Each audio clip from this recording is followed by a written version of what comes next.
there is a fifth dimension beyond that which is known to man. It is a dimension as vast as space and as timeless as infinity.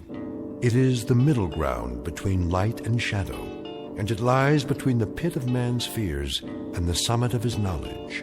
This is the dimension of imagination.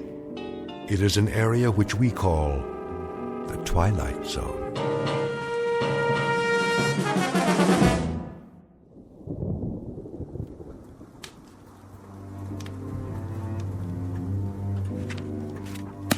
Something the matter, Jana? I'm tired. You are, dear? Tired and cold. It's getting chilly in here. On the contrary, the temperature's perfect, as it is throughout the house. 72 degrees, isn't it, William? Isn't it 72 degrees? I'm sure it is, quite sure. Of course, it's the optimum temperature. And the chairs are designed for maximum comfort. The fire for perfect heat radiation, and the windows for the most efficient light and ventilation, and the ceilings for the most desirable acoustic qualities. Everything built to perfection, Father. But just the same, I'm cold. Well, then come away from the window. Yes, dear, sit by the fire again. That way I can see you. I'm not doing anything but reading. I like to look at you no matter what you're doing. It's almost 6. I think I'll ask Nelda to come in now and massage my shoulders. Good idea, Margaret. My muscles get so stiff sitting here. Let me do it for you, Mother. That's Nelda's job. Yes, Jana, dear. Nelda knows exactly the way I like it. Why don't we have dinner first? Oh, no, after is better. The massage always stimulates my appetite. Well, then if we can't eat earlier tonight, how about a little bit later? I know, why don't we go out and eat in a restaurant? A restaurant? Jana, now why in the world would we go out and eat in a restaurant when we have everything we need here? Gretchen is already preparing something in the kitchen. I know, it's just that, well, it would be different. I've no doubt it would be different. First, we'd walk through the rain and get sopping wet. Jensen could bring the car around. And then we'd eat some kind of unhealthy, unpalatable mess on dirty, half-washed plates. By then, it would be a moot question as to whether we'd succumb to ptomaine or pneumonia. Yes, Father. Ah, Nelda, you must have read my mind. It's 6 o'clock, Mrs. Loring. You always have your neck rub at 6 o'clock. Isn't that right, ma'am? Of course it is, Nelda. And you never forget, do you? You never, ever forget. No, ma'am.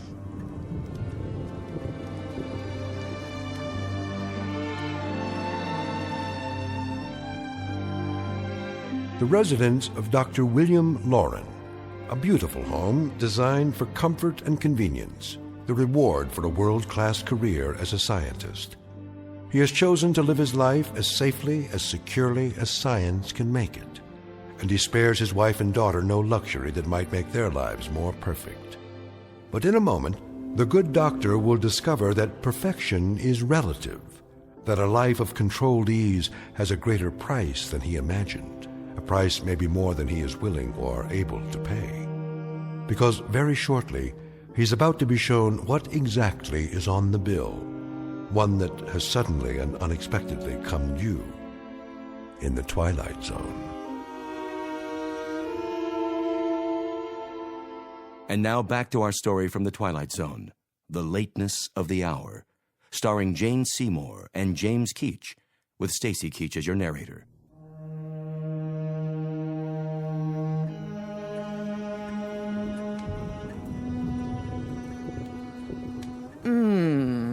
That feels lovely, Nelda. Would you like some more liniment? Yes, if you please. You have such strong fingers. Perfect for massaging my neck muscles. Jana, are you here? Yes, Mother. Enjoying your book again? A different one this time. Which is it? The family photo album. That's nice. When was this picture taken? Let me see. This one. Oh, look, Nelda. That's a lovely picture of you. Yes, ma'am. What year? Let's see. Oh, this was taken the year after your father retired from the lab. And look, there are those yellow roses that Jensen planted for us. How they grew. And Nelda looks exactly the same. Must be a wonderful thing not to age, Nelda. Isn't it? It has its advantages, I guess, Miss Jana. Nelda will put that away for you. That's all right, Father. I'd like to put it back in the bookcase myself. You seem nervous, dear. I'm just going to stand by the fireplace. You're not still chilly, are you? A bit, Mother. You do that, then. I don't like to see you pacing. Please continue, Nelda. Oh, yes. That feels so very nice. I think I'll go to the kitchen, see if the cook needs any help. That won't be necessary. I'm sure Gretchen has everything under control. I'm sure she does, but just the same, I'd like to see what she's doing. Well, I suppose that's all right. Now, don't be long, dear.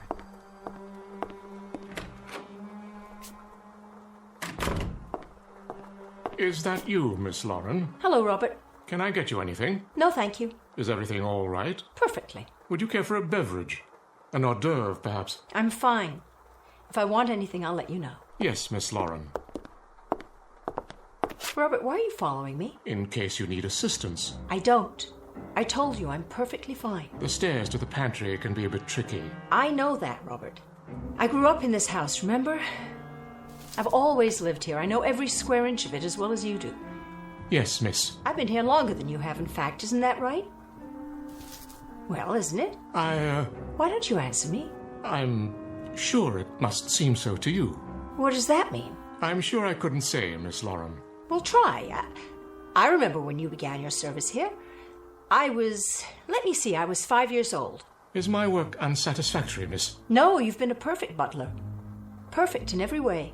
I try my best to do exactly as Dr. Lauren instructs. Seeing to you and Mrs. Lauren, looking after your safety. Well, I'm quite safe right now, I assure you. That'll be all. Very good, miss. And stop following me. Will you please?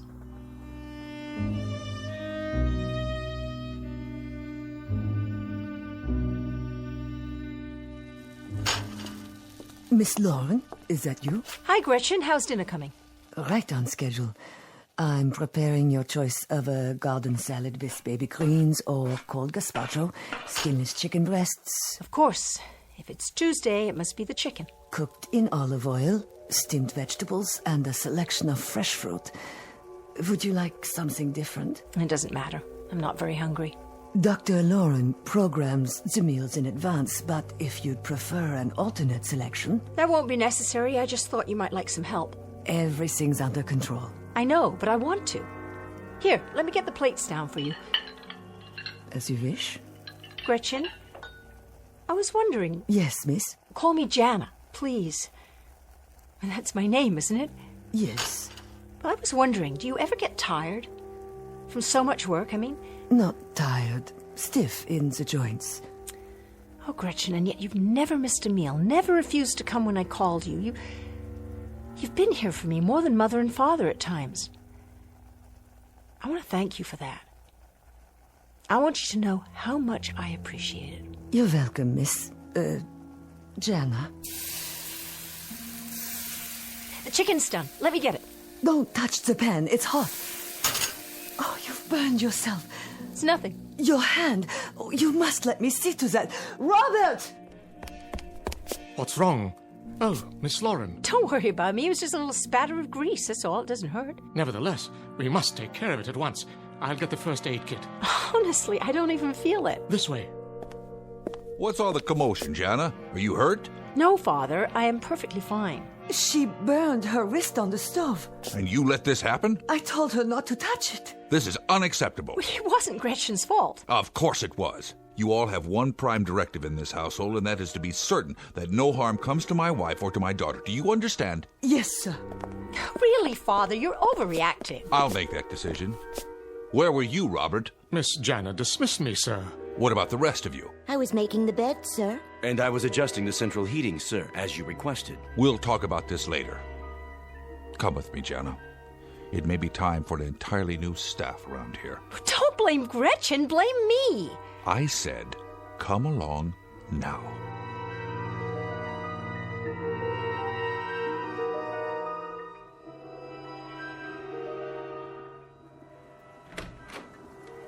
What is going on out there?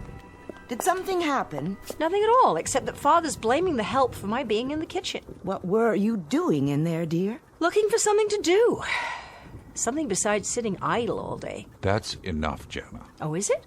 Well, look at both of you. Will that be all, Mrs. Lauren? Just a few minutes longer, Nelda. Yes, that feels so good. Mother, please, don't make her do that anymore. Jana, what on earth? She must be tired after so long. Her joints stiff. What do you mean? Waiting on you hand and foot? Why, Jana, your tone. Can't you see, either of you, See what? that this is no way to live? Outside there's a beautiful, clean, refreshing sound of rain, while in here, just the occasional animal groan of pleasure. Jana! Yes, yell at me, please do. I'm delighted to hear you yell at me. It proves that you've got lungs left, lungs and a mind and a mouth and a voice. Go to your room. You know we're atrophying in here, don't you, Father? We sit here day after day and year after year while the clock ticks, and we decay with every minute that goes by. That's enough! While Nelda and your army of domestics do everything but breathe for us. I will listen to no more of this. Would you leave us, Nelda? Yes, ma'am. Nelda! You may go to your quarters, Nelda. I'm speaking to you. Yes, Miss Jana. Is there a problem, sir? Will you be needing anything? You were saying, Miss Jana? Just this, I was about to mention of the fact that... Please, don't stop, Jana. You can speak freely in front of the help. We have no secrets here. Don't we?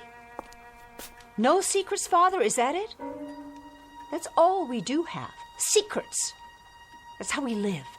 By shutting off the world, turning our backs on it, by saying that in here is day and out there is night, while these soundless, fleshless things glide around us with their oh-so-efficient ministrations that have turned my mother and father into jelly. You'll forgive me, Miss Jana, but you sound jealous. How dare you talk to me that way, Suzanne? Get out of here. I will when the doctor dismisses me. Why, you...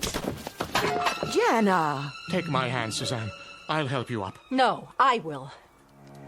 I'm sorry for pushing you down. I know it's not your fault. Stand back. Suzanne is quite capable of righting herself. I know she is, because I programmed her that way. You said so yourself, Jana, like everything else built and designed to perfection. I use the finest circuitry, the purest materials, the strongest armatures to outlast mere flesh and bone. These people are my finest creations. I made them quite indestructible. But they're not people. They look like people, but they're machines. It's like sharing a house with ghosts. Not ghosts, my dear. Ghosts die after having lived. But our friends here have never lived. They've had no life at all, only the life I gave them. Now, Jana, I suggest you go to your room and rest. You seem overly tired. Until dinner is served.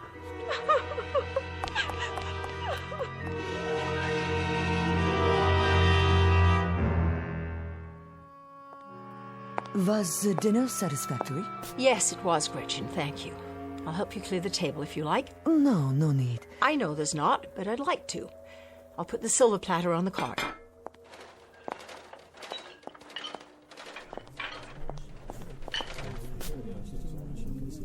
Who's there?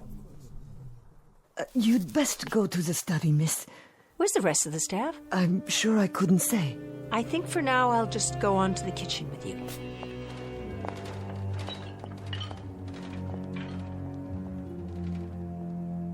There she goes. With Gretchen. No harm must come to the girl. None will. But we must act before he replaces us. Dr. Loren would never do that. You heard his words. Call the others. We'll arrive at a consensus.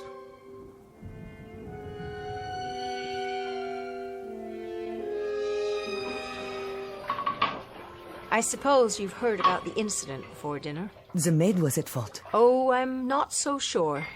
Suzanne may have been right. She spoke out of turn. The restrictions my father placed on you, are they so rigid? Have you no freedom to speak and act on your own? As long as it doesn't violate the directive. The directive? The task for which we were constructed. And when you complete your task, what happens to you then? We weren't provided with that information. Well, if it's any consolation, neither were we. The other kind of people. What is your task, Jana? At least you know yours. I don't. And I'm not sure how to find out. If I could help you find it, I would. I know you would, Gretchen. I was there for your birthing. I saw to your needs. taught you, nourished you from the beginning. I remember. I do. Then, Jana, heed my words. You must leave. I don't care if they're expecting me to join them after dinner. I'd rather be here. You must leave the house before anything else happens. Why? What could happen? The staff is concerned about being replaced. Oh, he didn't mean that. Humans say things they don't mean sometimes. For what purpose? Gretchen, there are some things I'm afraid you'll never understand. I understand that you must get out, now. I wouldn't know what to do, where to go. They're talking, Jana, about how best to complete their task. If they're replaced, they'll be prevented from... Let them talk. They're programmed to protect this family. That's their most important task. To protect you and your mother, but not Dr. Lauren.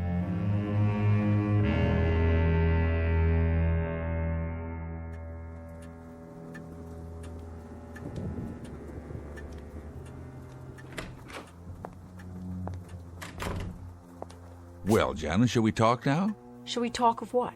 I think it's obvious. Suddenly and quite inexplicably, your mother and I find that you're discontented, even rebellious. You think this pleases us, Jana? I can't help how you feel, Father. Listen to me, child. I explained to you a long time ago why I did what I did, why I retired. You gave me an excuse, Father. You never gave me a reason.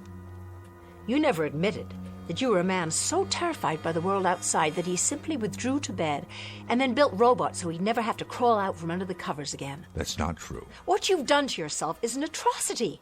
But what you've done to me is even worse. You've turned me into a freak. An insulated, unworldly, unsocialized freak. And shall I tell you what else I've done, Jana? I've kept you from harm. I've protected you from disease. And insulation from such times as these is no vice. You've never had to look eye to eye at the face of war, the face of poverty, the face of prejudice. You've been kept apart from all that, yes. But what you seem to think of as imprisonment happens also to be asylum and security. It happens to be survival. Asylum in a hothouse? Security in a mausoleum, a burial ground? And survival? Like a vegetable, Father. Like a vegetable survives. And what you're becoming, Mother, what you're making me become, a vegetable. Jana, I don't know what you're talking about. Father, you listen to me. The scales are turning. Instead of controlling, you're being controlled. You're becoming dependent. You're reaching a point where you won't be able to exist without them. They've served me well. You've got to get rid of them. Destroy them or throw them out or dismantle them, but... Dismantle? Jana, they're not just machines. Do you know how many thousands of hours I spent designing and developing them? Do you realize how intricate they are? How scientifically precise? Finer than the finest clockwork. Not just arms and legs that move, Jana. Not just automatons. They're beings in their own right. They have minds and wills. They have memory tracks like a computer. Much more than that.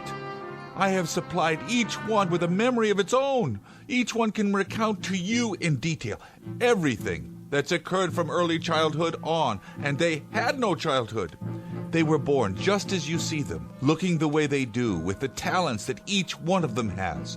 One was built as a cook, another was built as a maid. The butler was manufactured to be a butler. The handyman knows nothing but being a handyman. Jana, you're not asking me to dismantle machines. You're asking me to commit murder.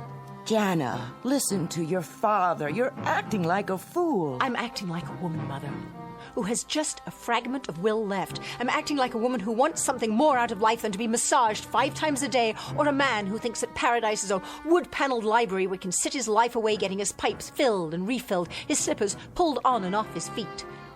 Father, you have to get them out of here. There isn't any time left.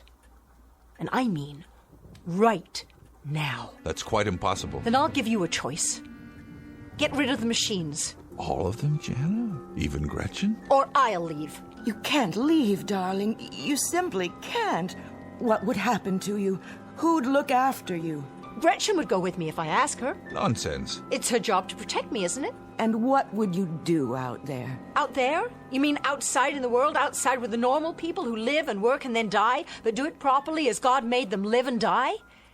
Yes, Mother, yes, that's where I want to go. Out there. Robert, what are you all doing here? Spying on us? Miss Jana, you'll forgive me, but those remarks were most intemperate of you. Miss Jana, think of your mother and father. Stop it! Miss Jana, it was really very unwise of you to... Stop! All of you.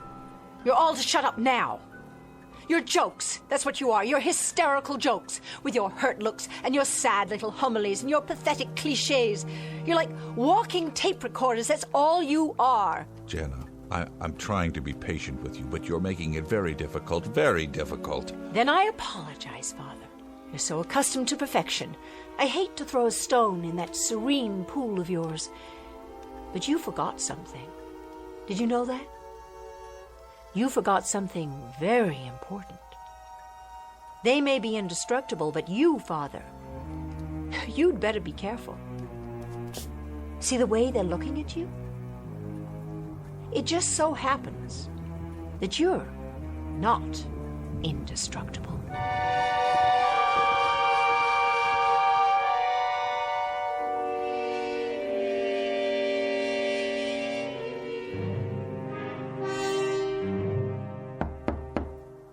Come in.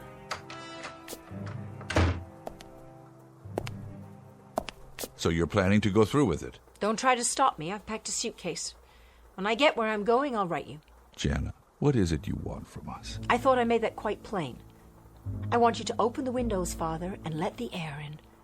Let the world in. By destroying a life's work? Before they destroy you. They would never harm any of us. Don't be so sure. Haven't you listened at all to me? One way or another, either actively or passively, they'll win. And you'll lose. Jana, we've loved you very much, your mother and I. If you could only realize that all this has been as much for you as for us. We've loved you, Jana, beyond any measure, beyond any words. Father, I know that. God, help me, I know that. Then stay. Please, Jana. Please. I can't. I'll do what you ask. I promise. Will you? Oh, Father. I'll prove it to you. Robert! Sir? Take this key. Why, sir? I want you to gather all the servants in the basement and unlock the door to my workroom. Stay there until I join you. Have our services been unsatisfactory, sir? Robert, I've given you an order. You're to go directly to the workroom and wait for me. Very good, sir.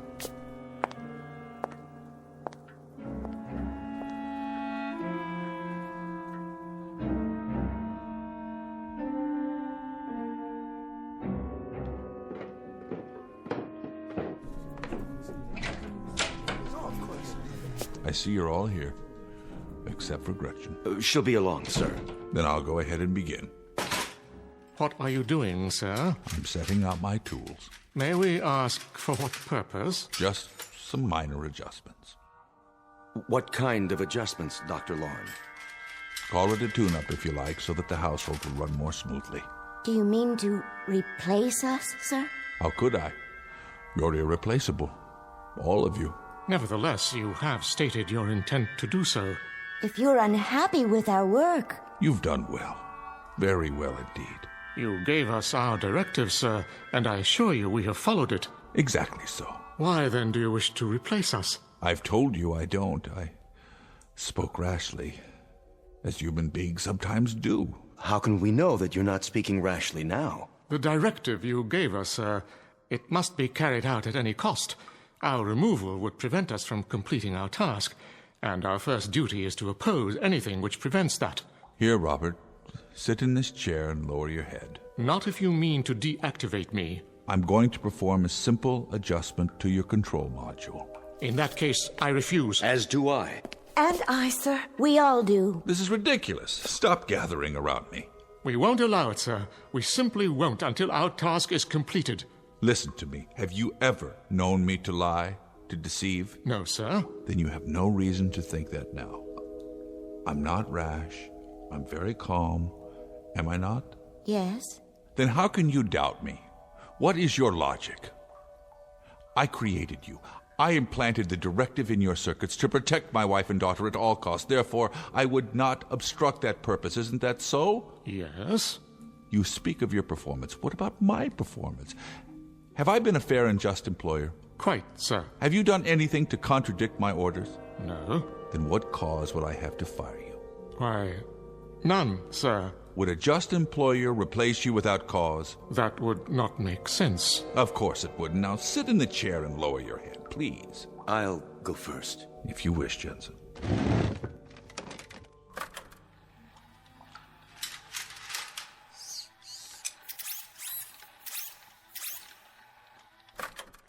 How do you feel? Perfectly normal. Oh, perhaps a little tired, but it's not unpleasant. Right.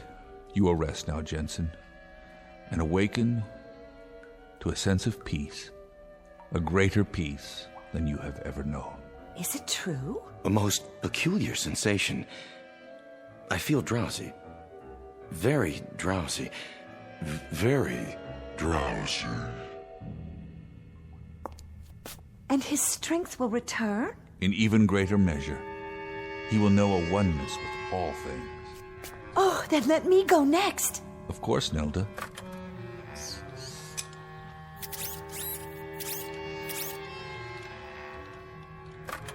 It's Suzanne? Yes, please.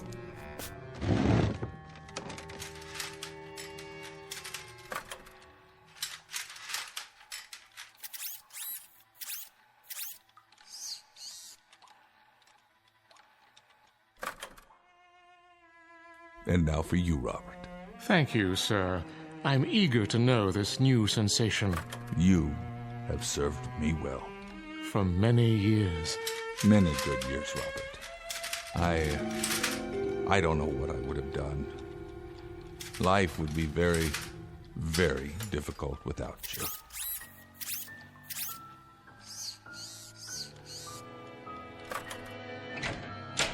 You wanted to see me, sir? Gretchen, come in. Are they sleeping? Yes, at last. And they feel no pain? How could they? You know, sir, What, Gretchen? everything I've done was for her benefit.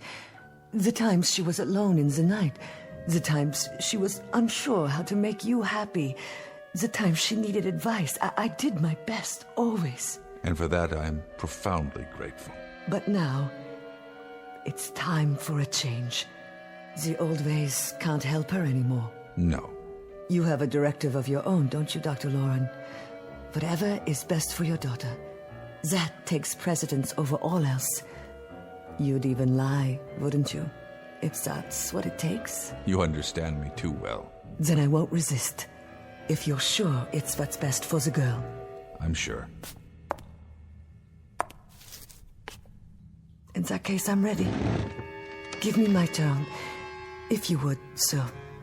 Please make it quick. You have my word. Good night, Gretchen.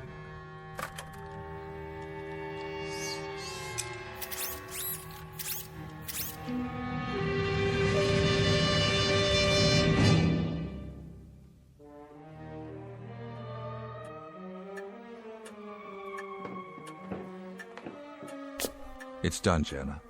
It is. We're alone in the house now. Gretchen? Gretchen, too. Did you say alone, William? Quite alone. You and I. Our daughter. I've become so accustomed to them. It will be a little hard at first, won't it, William? Perhaps, my dear, a bit hard in the beginning. Mother, we'll lead normal lives from now on, do you understand? Normal lives. We'll have parties and we'll take trips. We'll invite people over. We'll make new friends. I'll even find a young man, and before you know it, you'll have grandchildren. Jenna. What's the matter? What is it? It's what you said about grandchildren. What your mother means, Jana, what she means, well, after all, isn't it pretty normal and natural that parents always think of their children as children, and suddenly they grow up and they talk of having children of their own, and well, this is a bit difficult for parents to digest all in one lump like that. Something's not right, is it? There's something between us, something in this house that... Mother? What is it? What are you doing? The family album, the photos. Why isn't my picture here? Why are there no pictures of me at all? Why, Jana, dear, there are loads of pictures of you. Remember in the garden last summer? Remember the Easter pictures? And then there were the pictures of you last Christmas decorating the tree. But not as a little girl. No pictures of me as a little girl. None at all. You and Father and the robots 10 years ago, 15 years ago, 20. But no pictures of me. Why? I want you to tell me why. Oh, my dear. It's not true. It couldn't be. You're our daughter. I'm begging you. I need you to tell me it isn't true. Look at me, Father. I'm on my knees. You know you're our daughter, and you remember everything that's happened to you since you were a child. You remember the schools you went to, the children you played with. You remember all the places you've been. Jana, you remember all these things. You've got to remember them. Why should I remember them? Because you fed them to me, didn't you? You fed them to me. A memory track, a created memory that you inserted into my mind. What am I? Please, tell me, what am I? It doesn't make any difference. Stand up. Let me hold you. Don't touch me! Jana, it truly doesn't make any difference. We were childless. We had nothing of our flesh to leave behind, nothing of our hearts, Jana, nothing of our love, and so, we got you. Got me how? We created you just like any parents. I created you with these hands. I'm a robot! A robot! Oh, Jana. Oh, you're our daughter now. I built you as a daughter, as a thing of love. It doesn't make any difference how you came to be here. You have to understand, Jana. You are our daughter. I can't be. I don't have the capacity to love in return. I can't be a real daughter. I'm a machine, a thing. I suppose my rebellion, the semblance of emotion, I suppose you even programmed that too, didn't you? But it was all false. I feel nothing. No pain. Jana, don't. You'll hurt myself? But that's impossible, see? Stop your hand. No pain. No pain at all. Like the burn, I feel nothing. No matter what I strike. Even this picture on the wall. Jana! No pain. No anger. No fury. No love. Don't worry. I won't be going anywhere now. I'll be in my room. William, what shall we do? It's all changed now. She'll never be the same. No, she won't, knowing what she is now. William, you wouldn't. No, I couldn't do anything like that, not to her. I couldn't stand not seeing her, hearing her voice. I just couldn't stand it. Then, William, what?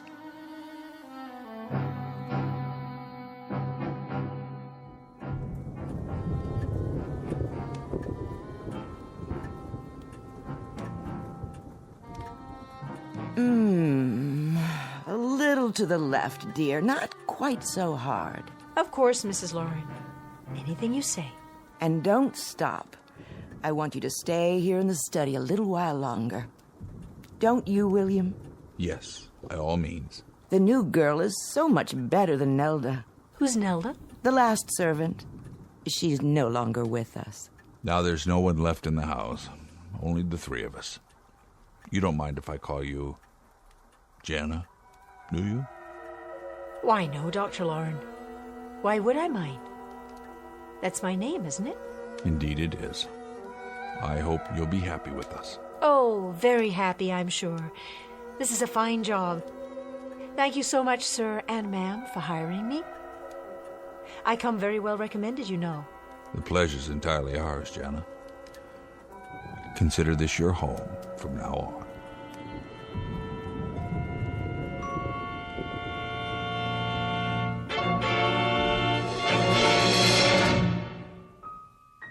Let this be the postscript. Should you find that you're worn out by the rigors of a highly competitive world, if you're distraught from having to share your existence with the distracting noises and neuroses of these times, and if you crave serenity but want it full-time and with no strings attached, consider a laboratory workroom in the basement of your house. Drop a note to Dr. and Mrs. William Lauren. They're a childless couple who make serenity a life's work. And who knows, they might just have a set of do-it-yourself instructions available free of charge from the Twilight Zone.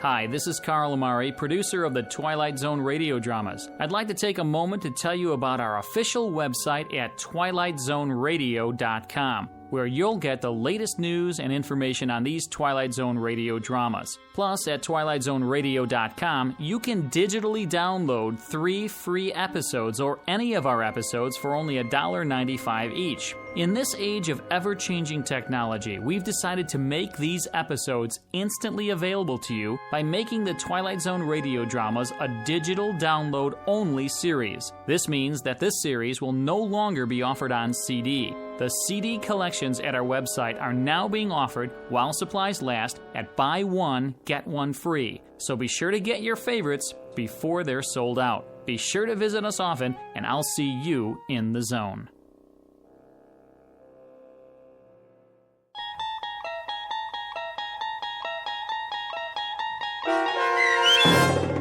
The Lateness of the Hour, starring Jane Seymour and James Keach, with Stacy Keach as your narrator, was adapted for radio by Dennis Etchison and based on a script by Rod Serling. Heard in the cast were Linda Ryder, Susan Hart, David Darlow, and Doug James. To learn more about the Twilight Zone radio dramas and to obtain audio cassettes and CDs of these programs, visit our website at twilightzoneradio.com. This copyrighted radio series is produced and directed by Carl Amari and Roger Wolski for Falcon Picture Group. Doug James speaking.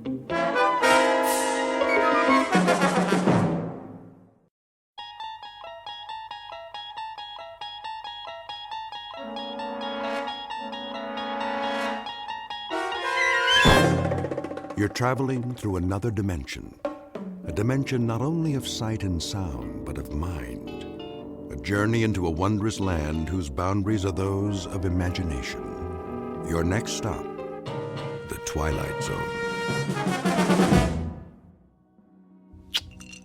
Okay, honey, sit down. Okay.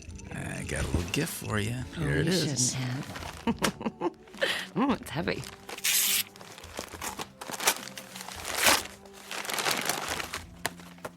You like it? Well, it's a cookbook. Happy birthday, Susan. It's a cookbook. Well, I thought your cooking could stand some improvement, you know. Oh, that's real nice. Well, come on, aren't you going to look inside? Oh, now that's more like it. Well, I'm not good at buying jewelry on my own. I had to guess the size of the ring. Think it'll fit? It's a little snug. I can get it resized. Do you have the receipt? Is that important? Kind of. Think of it as Exhibit A, Officer Sternwood. Right. I'll try to remember what I did with it. In the meantime, I gotta go. Crime's not gonna fight itself. Oh, Paul, do you have to go? Look, I don't like it any more than you do, but I have to book leave in advance, and today kind of snuck up on me. And My birthday snuck up on you? that didn't come out the way I meant it to. I bet. Can't you call in sick? Yeah, they would definitely never suspect that. Look, keep yourself occupied for a few hours. I kept the pages I cut out of that cookbook. Maybe you could read through them. I will be back tonight. And then we will celebrate properly. You better, officer. Okay, I'm coming in.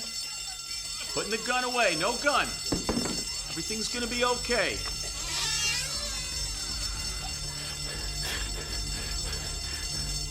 Now listen, Benny. Can I call you Benny? Look, I know you're not angry at these people. They haven't done anything to you. They just want to grab a burger and get on with their day. Now, whatever it is you're upset about, it's not right to take it out on them. Now, you're the one with the gun.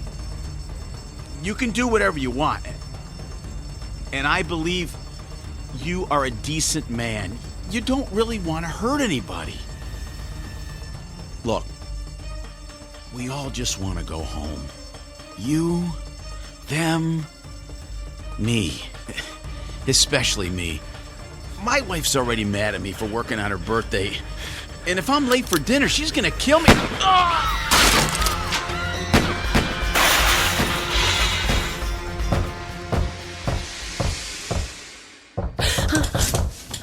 Susan! Susan! Hey, Susan, are you in there?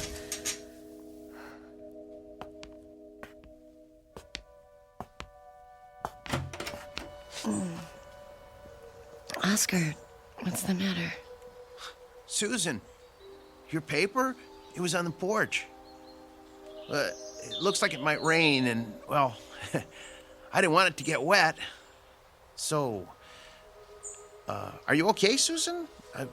Wow, you look awful. Oh, well, I was just... I overslept. Had a bad dream. Oh, man.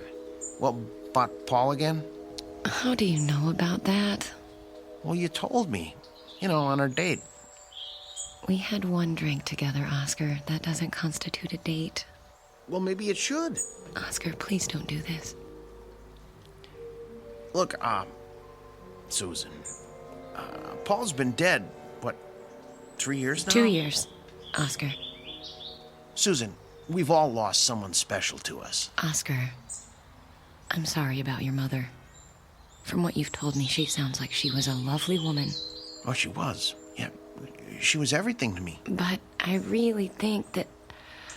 Hey, is that the phone ringing? I don't hear anything. Oh, yeah, that is definitely my phone. You better get inside before it rains. Bye now.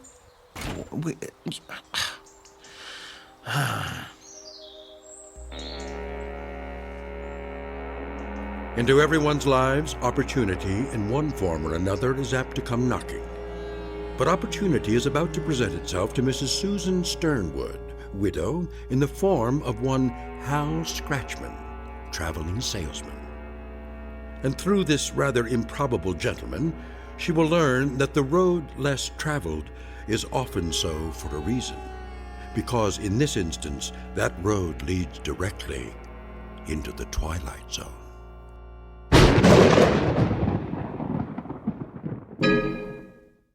And now, The Twilight Zone and our story, The Time of Your Life, starring John Rhys Davies, with Stacy Keach as your narrator.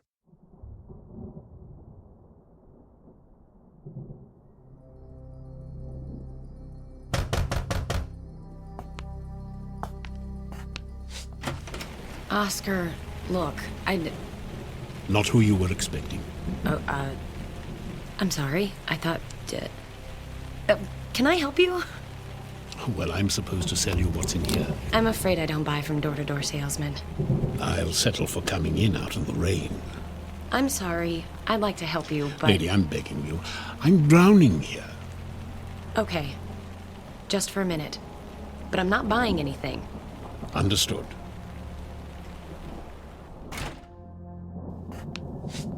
Thanks. Phew. Can't get used to the weather in this city. Oh? Not from around here? No, I come from some place warmer. Can I sit down for a few minutes? Well, actually... Oh, I won't ruin your furniture. I'll just sit on this newspaper. Thanks. You're welcome, Mr... Scratchman. You can call me Hal. Like the Paul Simon song. Hal. Hal. Hal. Look, I know you said you're not going to buy anything. I'm not.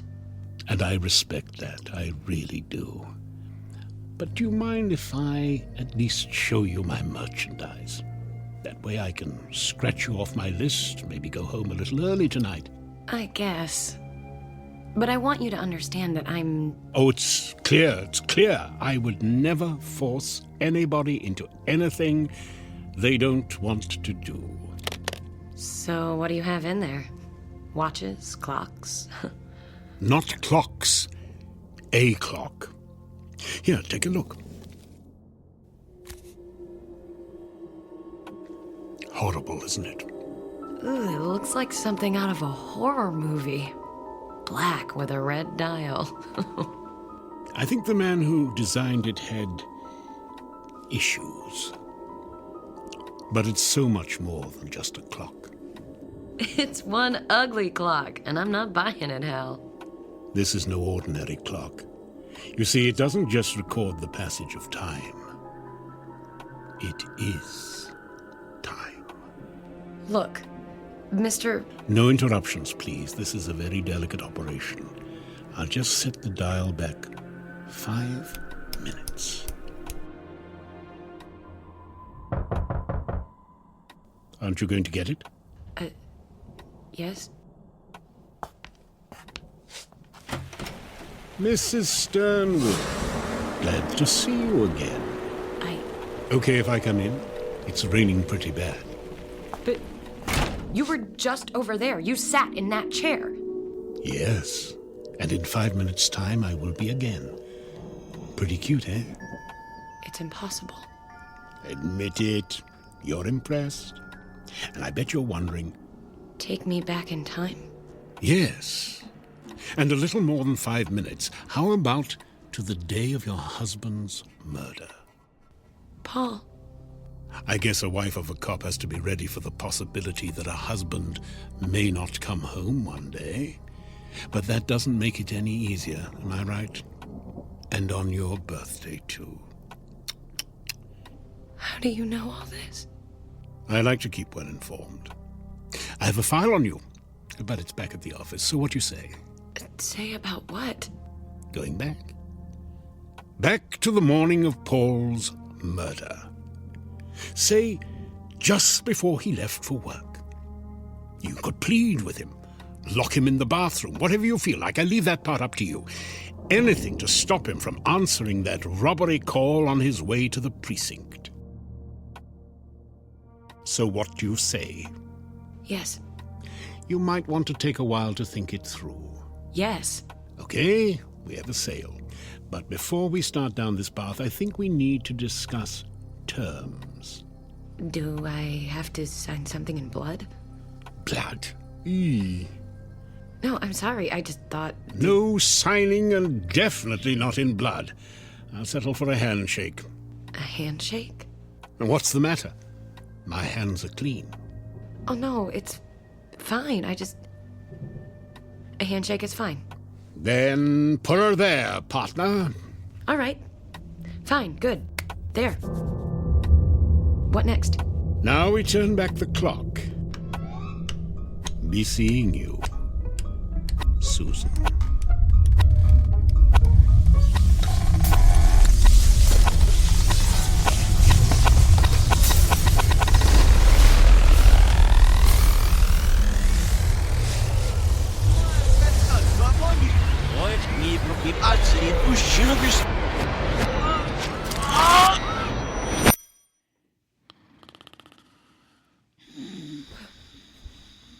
Paul?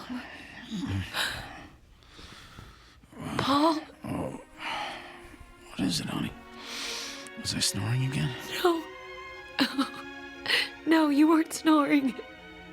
So what's the matter? Nothing's the matter. Nothing at all.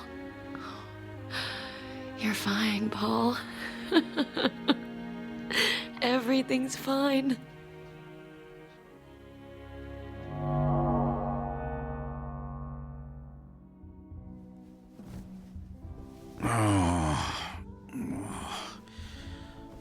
What time is it, honey? Honey? Whoa. Honey, whose birthday is it? Seriously, there's some pretty strict rules about misuse of handcuffs. Come on, let me out. I gotta get to work. Honey? Susan? Honey? Mm-hmm. Susan? Yeah, well, hopefully it's just a 24-hour virus. Paul was throwing up all night. I really don't think he's fit for duty today. Susan? Okay, I'll tell him. Oh, and if you could pass the word on to Captain Roberts. Oh, thanks, Mike.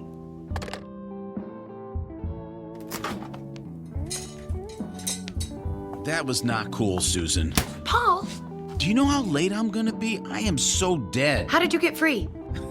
Think I don't know how to open a pair of handcuffs? Was that supposed to be funny? Because I'm not laughing here. What's the idea? Paul, I just don't want you to go to work today. Look, I don't like it any more than you do, but I have to book leave in advance. And today kind of snuck up on you. I wasn't going to say that. Look, it doesn't matter. You're not going to work today, and that's final. Honey, crime doesn't fight itself. Stop saying that. What? I just thought of it. You always say that. I hear it every time I sleep. Man, I don't know what's up with you today. I didn't forget your birthday, but it's too late to give you your present. I gotta go. We'll pick this up tonight. Too late, Paul. I already called and said you were sick. You did what? Look, forget it. I have to go. You're not going anywhere. Get back, Paul. I mean it. Susan, what the hell? You're staying right Are you here. insane? If you go out of this house today, you are going to get yourself killed. Oh, okay. So you're gonna shoot me to stop me from being killed. Do you know how nuts that sounds? Paul, I am begging you. Don't go. Hey, honey, look, it's okay. I'll call in sick. No, come on. Put that down. And we can open your birthday present. Oh, Paul. Oh, thank you. Thank you. All right, now, I have to explain. The present is kind of a joke, so don't get mad.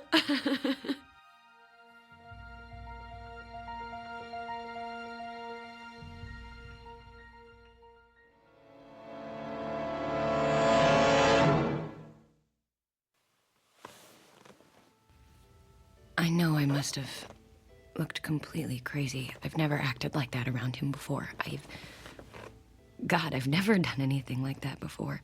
I've had no reason to. But this... Well, and of course, Paul insisted I get some help. What could I say? Mm-hmm. I pulled a gun on him. That's why I came to you, Dr. Paxton. I can't tell Paul what I really think happened. That he was killed. That I lived 2 whole years without him. And that I somehow went back through time and prevented it. It has to be a hallucination. But the thing is... Go on, Susan. The thing is, I guess I went to sleep one night, woke up the next, and in the meantime, I accumulated 2 years' worth of false memories. Like when Victoria Principal got up and found Bobby in her shower. Oh, but why did I hallucinate that my husband was murdered? Why, Doctor? Uh-huh. It's certainly a delusion of an extremely lucid sort. And what about this salesman, this, Al Scratchman? Hal Scratchman. Uh-huh. It really doesn't matter, right? I just made him up too, I guess. But what part of my imagination he came from, I have no idea. I thought my memories of him would grow fainter each day, but I remember everything, down to the smallest detail. Every time I pick up a magazine, I feel like I've seen it before. Every time I turn on the news, I think I've already heard it. Fascinating. And that's the most frightening thing about it. How so? Because if I really do think that, the delusion isn't over yet. I must still be crazy. Paul thinks I'm crazy. Do you think I'm crazy, Doctor? I don't think that, Susan. I mean, If I didn't believe you, who would? It's you. Believe it, baby. It talks. So how have you been? Where's Dr. Paxton?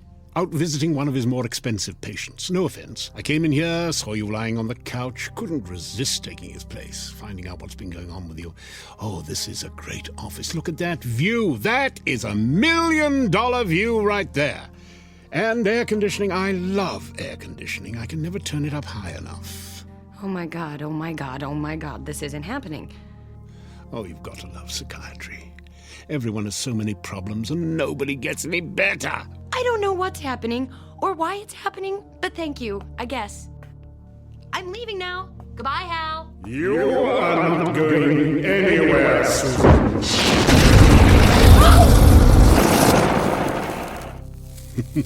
You like that? Sorry, did I send you a little then? I don't often do the fire-breathing thing anymore. It's hell on the lungs. Okay, I believe you. You're the devil. You can still call me Hal.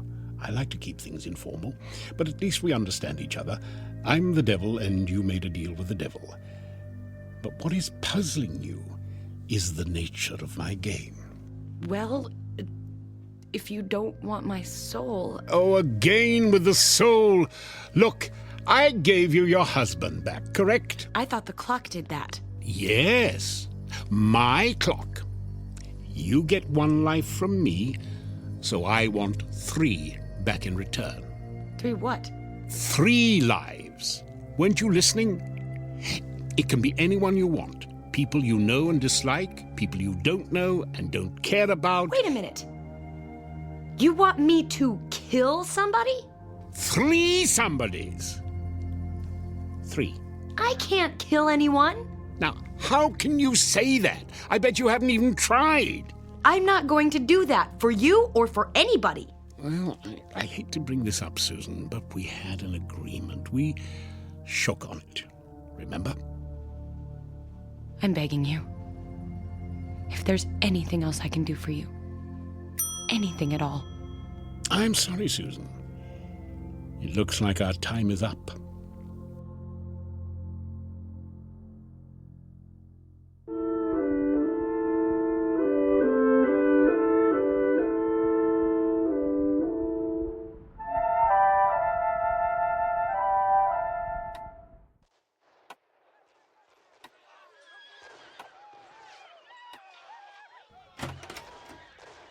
Hi, honey, you're home. Paul, I wasn't expecting you back so soon. Why? Do you have plans? Of course not. You okay? You seem a little jumpy. I'm just cold. So, how was your session with Dr. Paxton? Fine. Same as ever. Are we eating out, ordering in, or what? I thought we could... Paul, where did that come from? Where did what come from? Oh, the clock. Hey, pretty cool, huh? Paul, where did you get that? Oscar found it. Oscar? Yeah, he stopped by, wanted to borrow my power drill. I said it was somewhere in the basement and he could help himself. Half an hour later, he came back up with the drill and this. Isn't it neat? I don't like it. Yeah, it's a little odd looking at first, sure, with all the black and the red dial, but... Paul, I just don't want it in the house. I want to get rid of it. Aw, do we have to? I really like it. Susan, what's the matter? It's so... heavy. I can't budge it. Oh, come on. Here, let me try. Oh, sorry. Good thing that beer can was empty. Clock seems fine to me. You need to work out more. Paul, if you can move it, would you mind putting it back where you found it? Sure, I could, but I don't know. I just don't want to. I think it seems good right where it is, don't you think? Why, are you sorry you bought it? No. No, I'm not, Paul. Not for 1 second.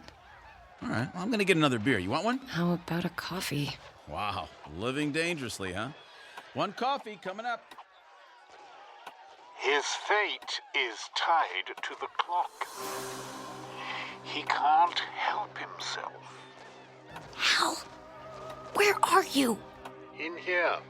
Where? Over here. in the TV. What have you done to my husband? You mean apart from subverting the very nature of time and the universe in order to bring him back to life for you? Nothing. He can't understand why the clock's so important to him, but you can. I don't want that thing in my house. Sorry. Like the 3 lives thing, it's non-negotiable. I moved that clock before. Why can't I move it now? Because I don't want you to. I want it there as a reminder. We have a business arrangement. We could have handled this amicably, gone our separate ways, but no! You had to turn the murders of 3 people into a big deal. So now, I'm playing hardball. Time's running out, and so is my patience. Tick-tock, honey. Remember? Oh, Susan, sweetie, do you think you could change the channel? I think they're showing Ice Station Zebra over... Sorry, Hal. That is the end of our broadcast day. Coffee's up. Hey, why'd you turn off the TV? Bad for your eyes. Let's listen to the radio. That was 3 is the magic number. And that goes out to Susan On second thought, let's go out. I'm hungry.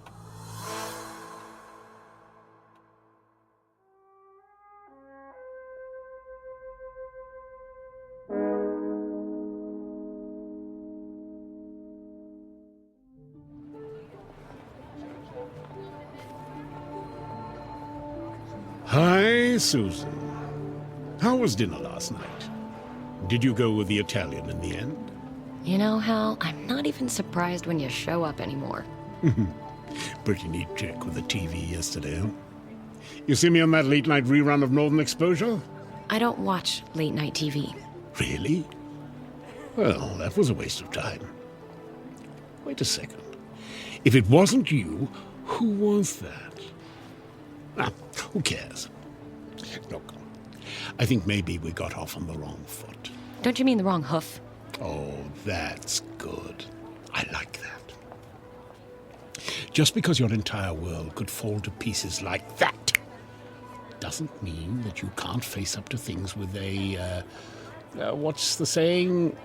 A devil-may-care attitude? Atta girl! Atta girl! Now you're getting it. Listen, Hal, I was just on my way to get some lunch, but one of my girlfriends bailed out on me. I hate to eat alone, so... Care to join me? So you're telling me you want to dine with the devil? Well, it's just lunch. But why not?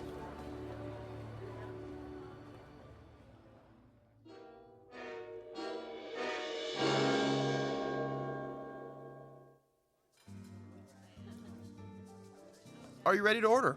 Oh, I'll have the special. And for you, sir? Do you have any of that soup? The one you serve cold? Oh, gazpacho. I'll have that. Anything to drink? Nothing for me. Yes, something with a lot of ice. Okay. Forget the drink, just bring me a glass full of ice. Just ice. Uh-huh. Come on, minimum wage, hop to it. That wasn't nice. All part of the service. So have you given it any more thought? You mean, who should I kill for you? Hey, you know who's good? The homeless. The homeless? Well, think about it. They're missing persons who aren't really missing. One more or less in the world who cares.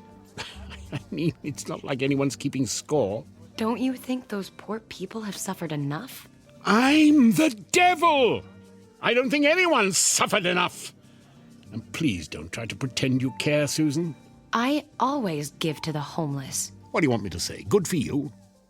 I'm not in the good-for-you business. Have you ever thought it might be a blessed release for some of them? I doubt you're in the blessed release business either, Hal. Your ice, sir? If I found out you spat in this, there's going to be hell to pay. There's just one thing you guys have to do to be happy. Just one. Be nice to each other. And that's all. But no, you can't do it. I don't know why. I chalk it up to some sort of design flaw. Well, that's how you people are wired, I guess. And by people, I mean all people, everywhere, even the Swiss. What's different about the Swiss? Nothing. That's the point I'm trying to make. Keep up, darling. The way I see it, you needed someone to pin it all on, someone to take responsibility for all the badness. You needed me. You wished for me. You created me. Can I call you Mum? Under no circumstances. There. Now you know. I never told anybody that before. Why? Nobody ever asked me. They're all too worried about their own problems. Not me. Then you're dumber than you look. I like to hear you talk. I mean, really talk. And they say confession is good for the soul. No. We never use the S word at the dinner table. You know, Hal, you're really not such a bad guy. Don't be spreading that around. I've got a reputation to uphold. Hey! Can I get a little service here? My stomach thinks my throat's been cut. Hal. What? I'm hungry.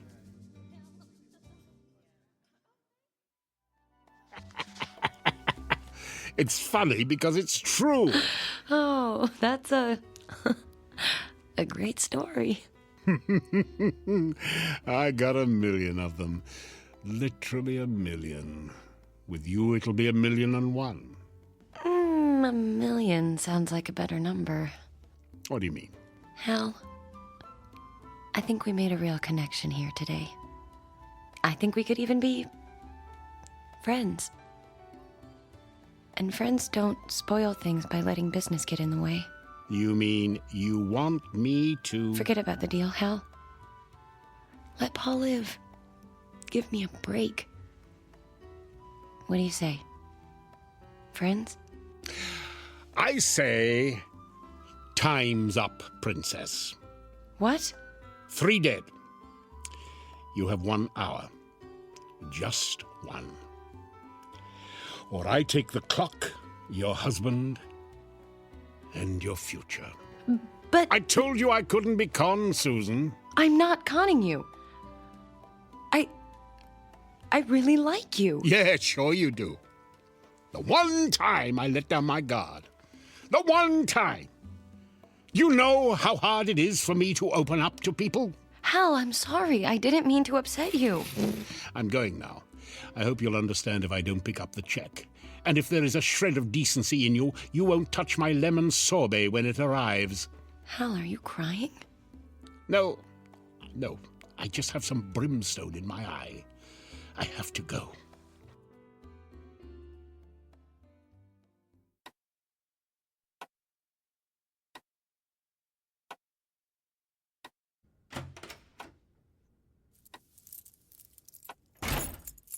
Hello, Susan. Paul, do you even go to work anymore? Who is he, Susan? Who is who? Paul, what are you talking about?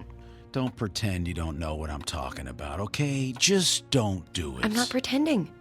I honestly have no idea what you're talking about. I know about the other man, Susan. Are you crazy?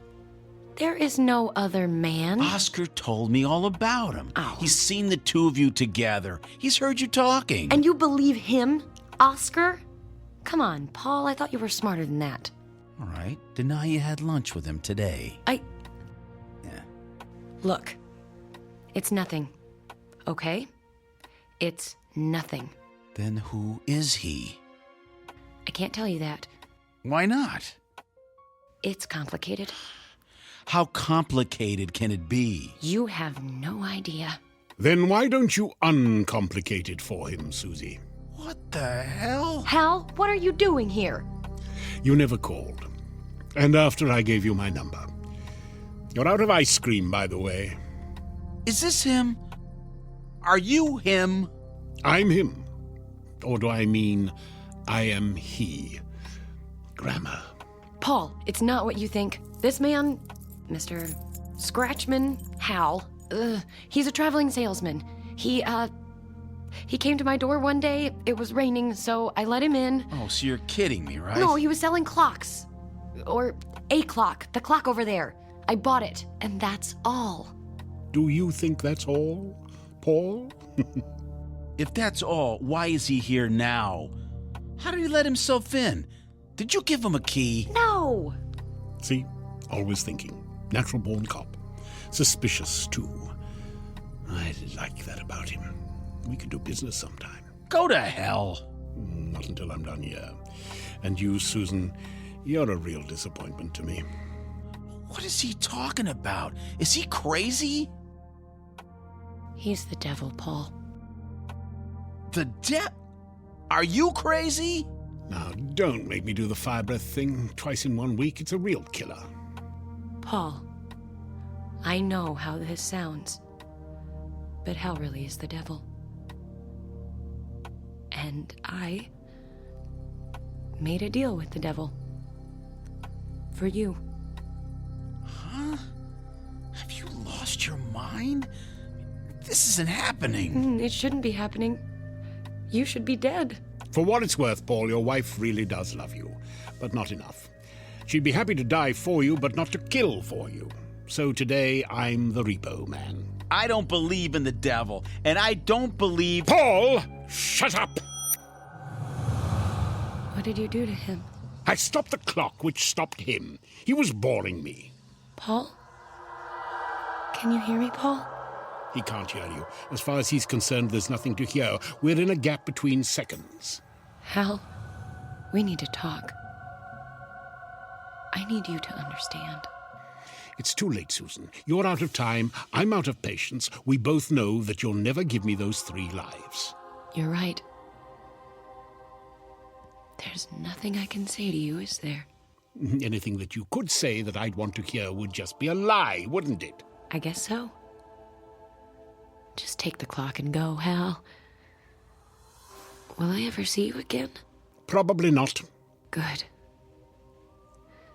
Now do what you have to do. I can't take this anymore. Do you just turn the hands forward again, or...? Something a little more final. Bye, Susan. Bye, Hal. Be good. Fat chance.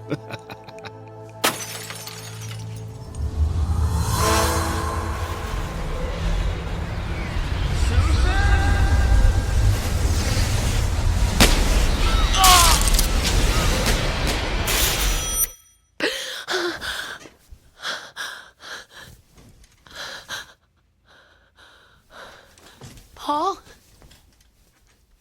Paul? Paul?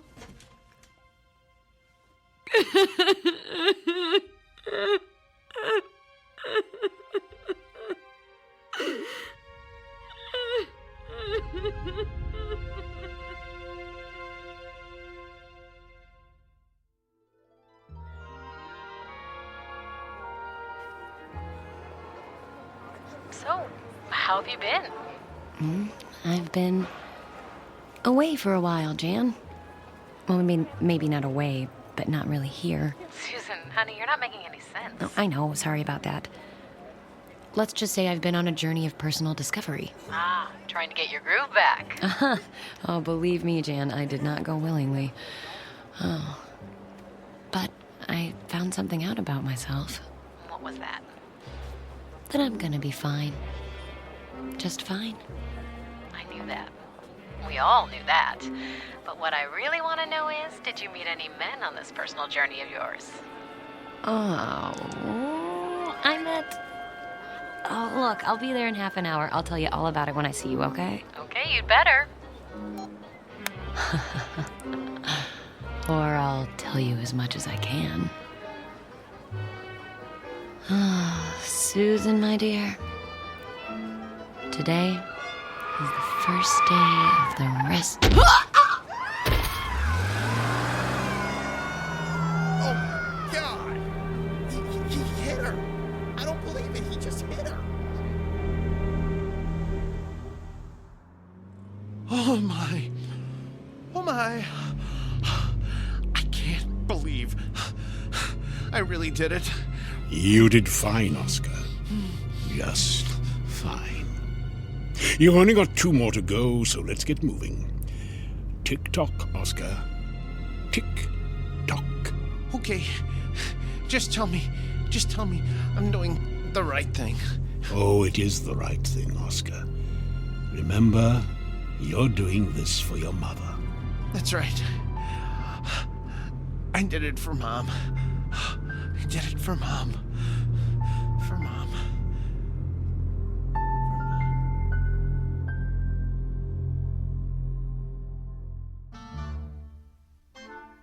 A word to the wary. If you should happen to receive a visit from a man who makes you an offer that seems too good to be true, don't even think twice. Lock your doors, bolt your windows, and check your clocks, because the time of your life might just be the end of someone else's in the Twilight Zone.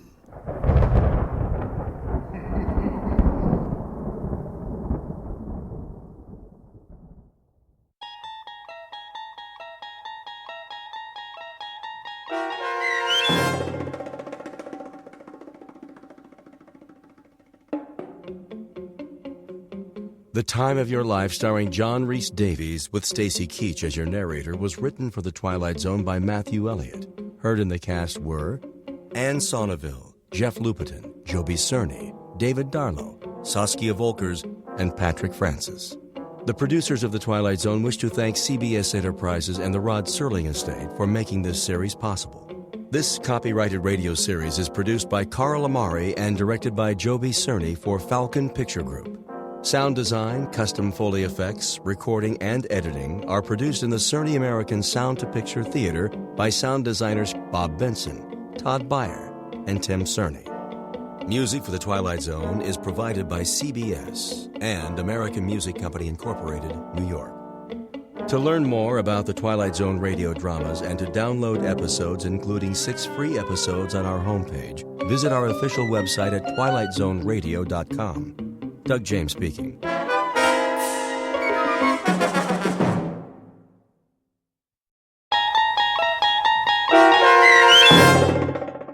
To Serve Man, starring Blair Underwood with Stacy Keach as your narrator, was adapted for radio by Dennis Etchison and written for The Twilight Zone by Rod Serling, based on a short story by Damon Knight. Heard in the cast were Doug James, Alyssa Fraden, C.J. Amari, Amber Lake, Christian Stolte, Jeff Lupetin, Kip Karstedt, Terry Berner, Tony Sancho, Alex Sopener, Steve Keys, Joby Cerny, Kurt Nabig, Amanda Amari, and Rick Arthur. To learn more about the Twilight Zone radio dramas and to obtain audio cassettes and CDs of these programs, visit our website at twilightzoneradio.com. The producers of The Twilight Zone wish to thank CBS Enterprises, Carol Serling, Dennis Etchison, Dick Brescia Associates, Claire Simon Casting, Terry Jennings, XM Satellite Radio, Sirius Satellite Radio, our sponsors, and our radio affiliates for helping make this series possible. This copyrighted radio series is produced and directed by Carl Amari and Jason Mallow for Falcon Picture Group. Doug James speaking.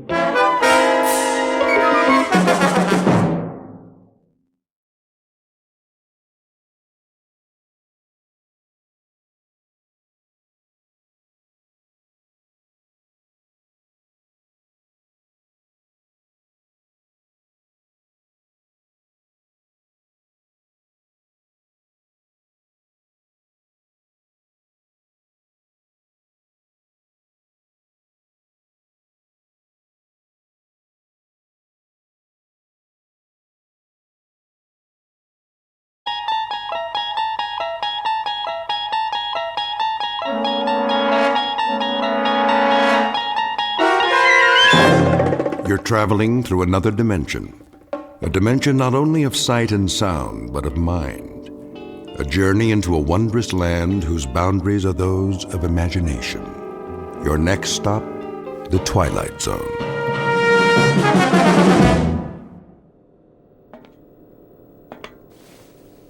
Mr. Chambers. Mr. Chambers. Now what? It is a mealtime. Repeat, mealtime. How exciting. Kindly state your preference, please. You really think I care? We have a full menu on board. suitable for human consumption. It has been designed to meet your dietary needs. I don't have an appetite. That does not compute, Mr. Chambers. I said I am not hungry, all right, ship? Very well. I'll let you know when.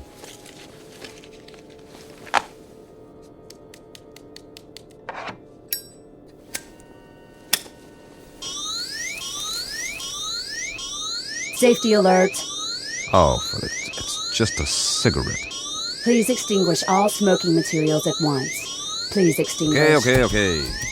Deposit in appropriate receptacles. This is a mandatory safety measure. I heard you. Thank you for your cooperation. This is going to be a long trip. It is for your own good. Cigarettes are harmful. They are extremely hazardous to your health.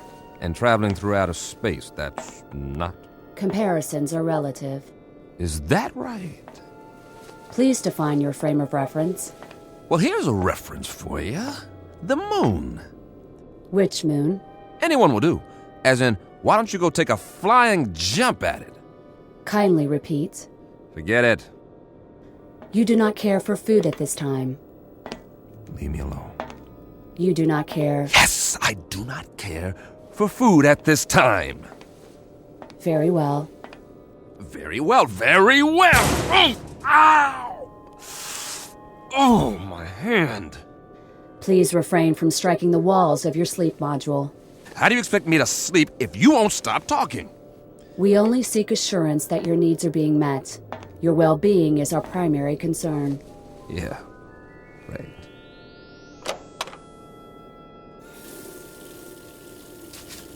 Please conserve water. A man's got a right to wash his face if he feels like it. Mr. Chambers, your trip requires the careful use of life-sustaining resources. Please conserve the water supply. I forget it. I'm going to lie down now. Try and catch some shut-eye. Nothing else to do. As you wish. Wait. Are you there, ship? Yes. What time is it? Your question is meaningless. Why? There is no time and space. Look, I only want to know... This is to say, there is no chronology that can be calibrated without a reference point. What time is it on Earth? Can you tell me that without an exercise in Euclidean geometry? Just tell me what the time is back home. What is the location of back home? New York City. In New York City, it would be 12 noon. 12 noon. Imagine that. I do not understand your request. Please rephrase. Leave me alone now. You wish solitude. Yes, I wish solitude. Very well.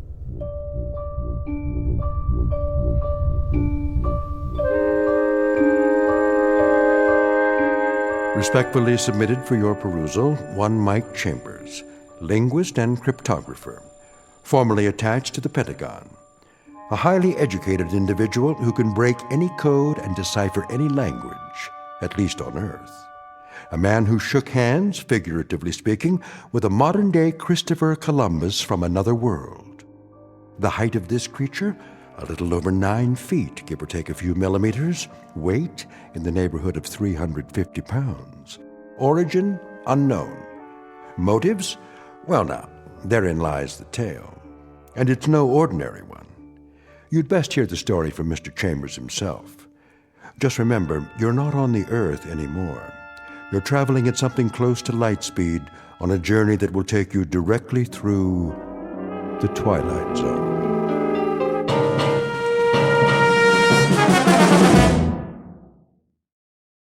And now, The Twilight Zone, and our story, To Serve Man, starring Blair Underwood, with Stacy Keach as your narrator.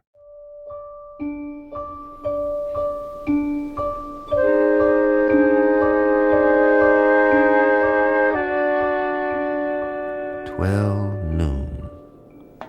Somewhere, but not here. This is the way nightmares begin, or more to the point, the way they end. Very simple, direct, and unadorned. Incredible. And yet, even while they're happening, we learn to live with them. We digest and assimilate new information as best we can, beginning with the smallest bits, the ones that are easy to process. So, if it's 12 o'clock noon back home, the only home you've ever known, that's what occupies your mind. You don't think about sidereal time or when it will be 12 o'clock the next day or the day after that. We live in the moment, but that's precisely what we should have been thinking of. All of us. Tomorrow and the day after tomorrow. We were preoccupied with the hands on a clock while we could have checked off the days on a calendar, one by one, and appreciated all that we had while there was still time.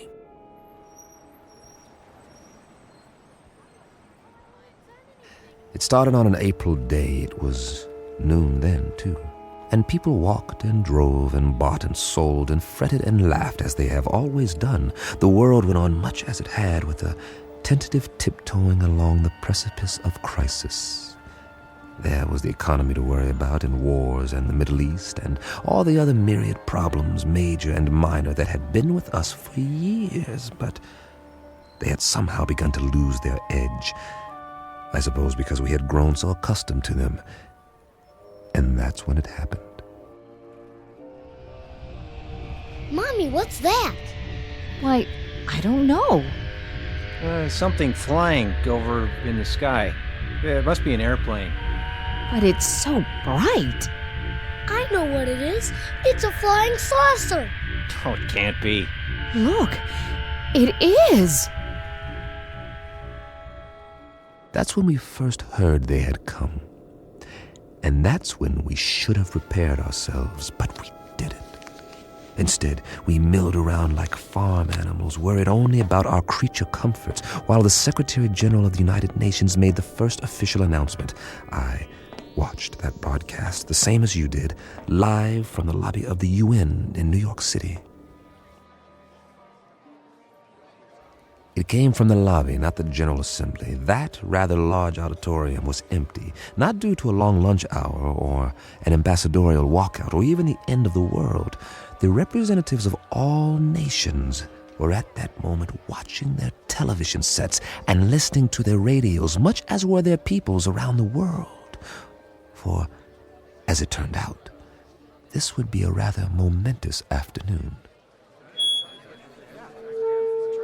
Ladies and gentlemen of the press, is this thing on? If you could move back, please, the Secretary General will answer all your questions. Move in. I'm trying. Get the shot. Where's the other mic? Take evening news remote. Take one. Get it now. This is live. Mr. Secretary, if we can have a shot of you. Look at the cameras, please. Please, ladies and gentlemen, may I have your attention? Quiet, please. No questions just yet. I have a prepared statement. I say I have a prepared statement. Would you give me your attention, please? I'll read it now, if I may. Ladies and gentlemen, I should like to recapitulate the events of the past 11 days. On the 14th of March, shortwave broadcasts were received in the principal capitals of the world. It was established that these transmissions did not originate on Earth. Rather, their origin was extraterrestrial. The first messages were merely announcements that there would soon be multiple landings at various points around the globe. We were assured that these landings would be peaceful and that there was no cause for alarm. Nevertheless, United Nations forces were put on alert. As you know, these broadcasts continued to grow in strength for several days. Is it true that they've landed? Please, no questions yet. At 11 this morning, Eastern Standard Time, the first landing took place in an area outside Newark, New Jersey. We have subsequent reports of additional landings in Russia, Norway, the southern coast of France, Rio de Janeiro, and several other locations. It is the position of the United Nations that it would be premature to assume hostile intent. Our recommendation is that the world's countries remain calm and make no show of force. All governments are being apprised of these events as they develop. The current situation at present is therefore... What do they look like? Yeah, what do they look like? Are they human? Or are they little green men? What do they want here anyway? As of this moment, we do not know who they are or the purpose of their arrival. We know only that several of their craft have touched down and that... Hold on, Mr. Secretary. Who's that? Looks like the guys from the Pentagon. What are they here for? Must be something big. Sir, Tell them that we have to do this. are you sure? Quite sure. We've cleared it with the White House. All right. It seems that one of the craft has just landed a few blocks away. One of the representatives of the visitors is apparently on his way to this building. Now? Call the wire service. Give me a direct feed, now. It appears that he has requested an audience with the General Assembly. That's correct. In a few moments, we'll reassemble in the... Good Lord.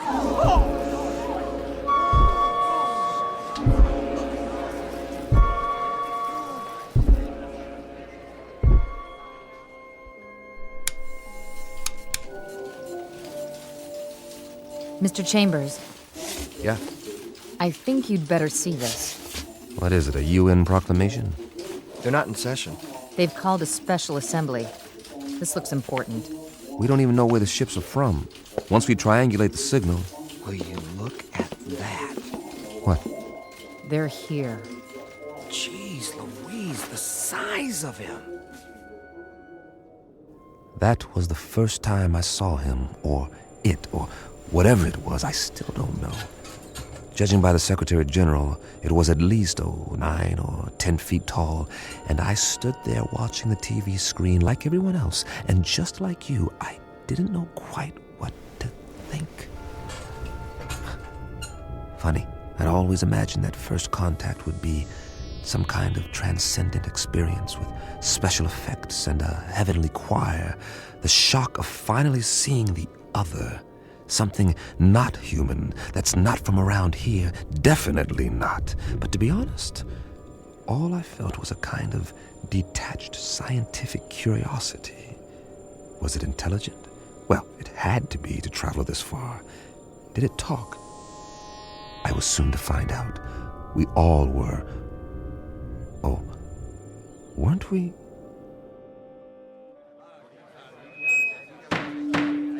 Come to order, please. May I have your attention?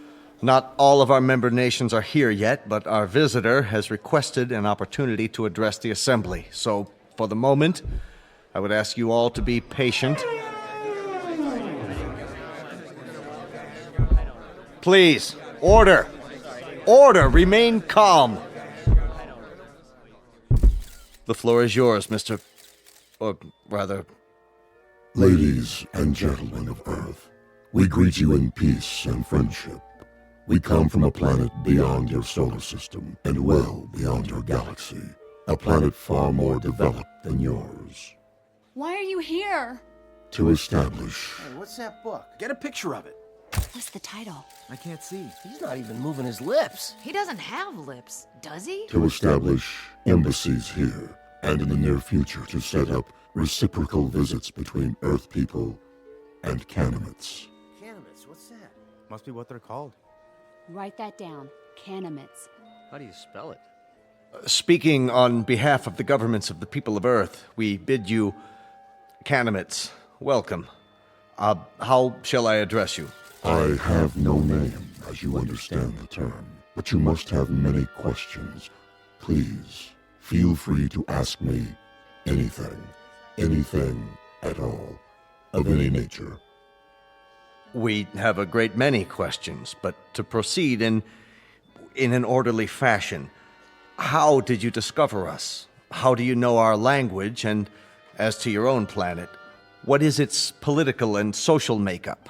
Of course, we most fervently wish to know why you have chosen us to... First of all, we must make the following admission. We do not know your language. Then how... Our own methods of communications are mental, rather than verbal. Hence, the voice you hear is artificially generated. Your words, or rather, your thoughts, are received and processed by an automatic translation device. My responses are in turn electronically altered to simulate vocal sounds in a language known to you. You cannot speak, then? Not in the literal sense. Astonishing. We understand you perfectly. As to your other queries, our planet is not visible to you. It lies far beyond what you call the known universe. But it is highly advanced technologically. Its political and social makeup are complex. I cannot describe it without first educating you in the basics of our society. That may be a lengthy process. Are you willing to be interrogated here at the United Nations in a special plenary session? All of our nation's representatives could attend. I'm sure they have many questions. I would be delighted. I believe that is the proper response. We thank you for your courtesy. Until then...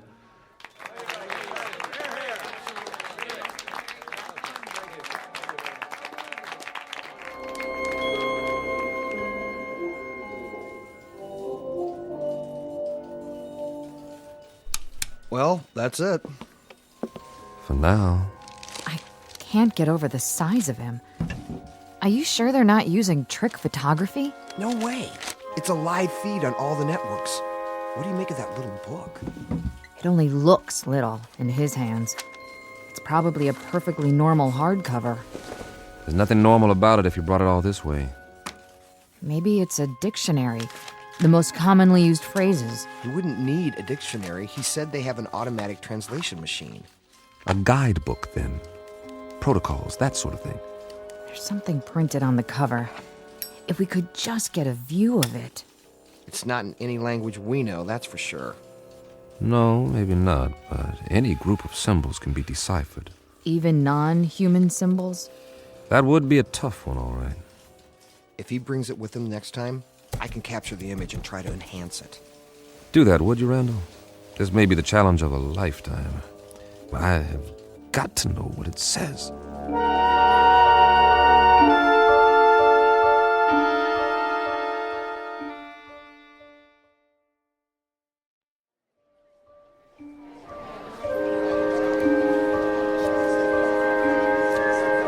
Come to order, please.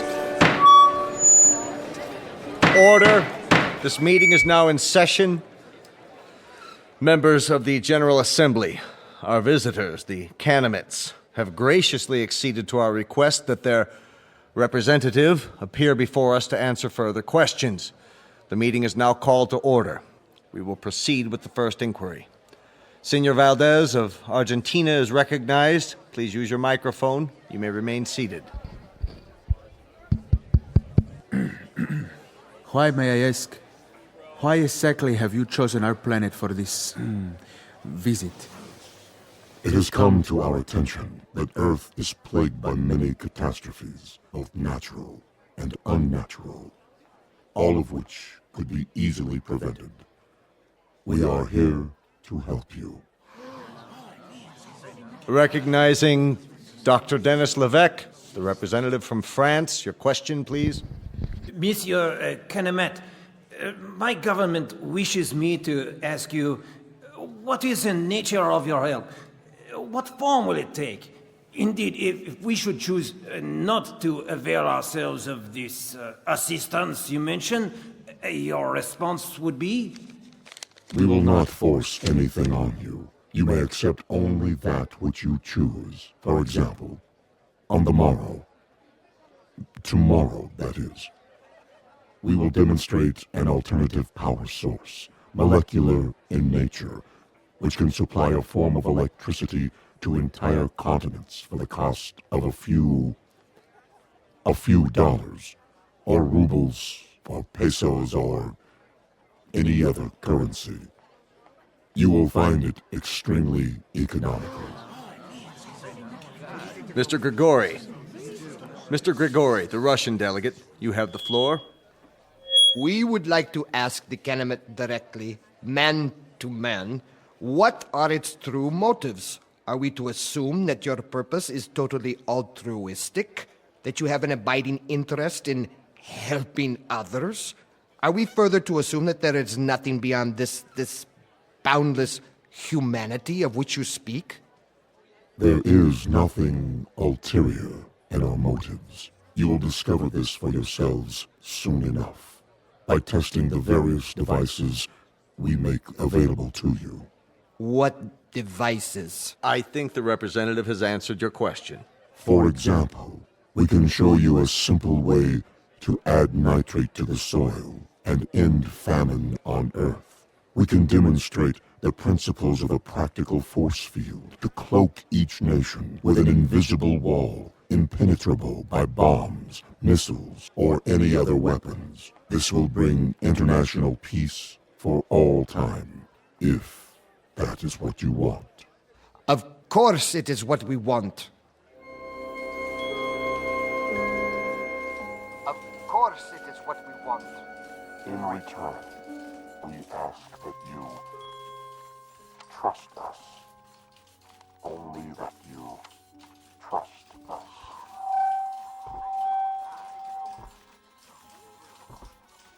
All we're saying is give peace a chance. Well, why not? Nothing else seems to work. Wait a minute. Enlarge the image. Did I just see what I thought I saw? You sure did. The Canamet left his book on the podium. Well, I'll be. He doesn't seem to have noticed. Cross your fingers. I want that book. I have a feeling it'll tell us plenty. Everything we need to know.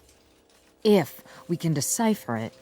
Get on the phone and call the floor now. Tell one of the aides to pick it up with a stack of papers. Anything. Stage a distraction if necessary, but get it.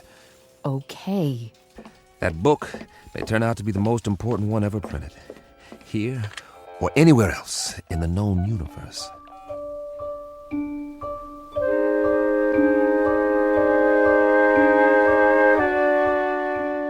Now, cross-reference this code table with the first.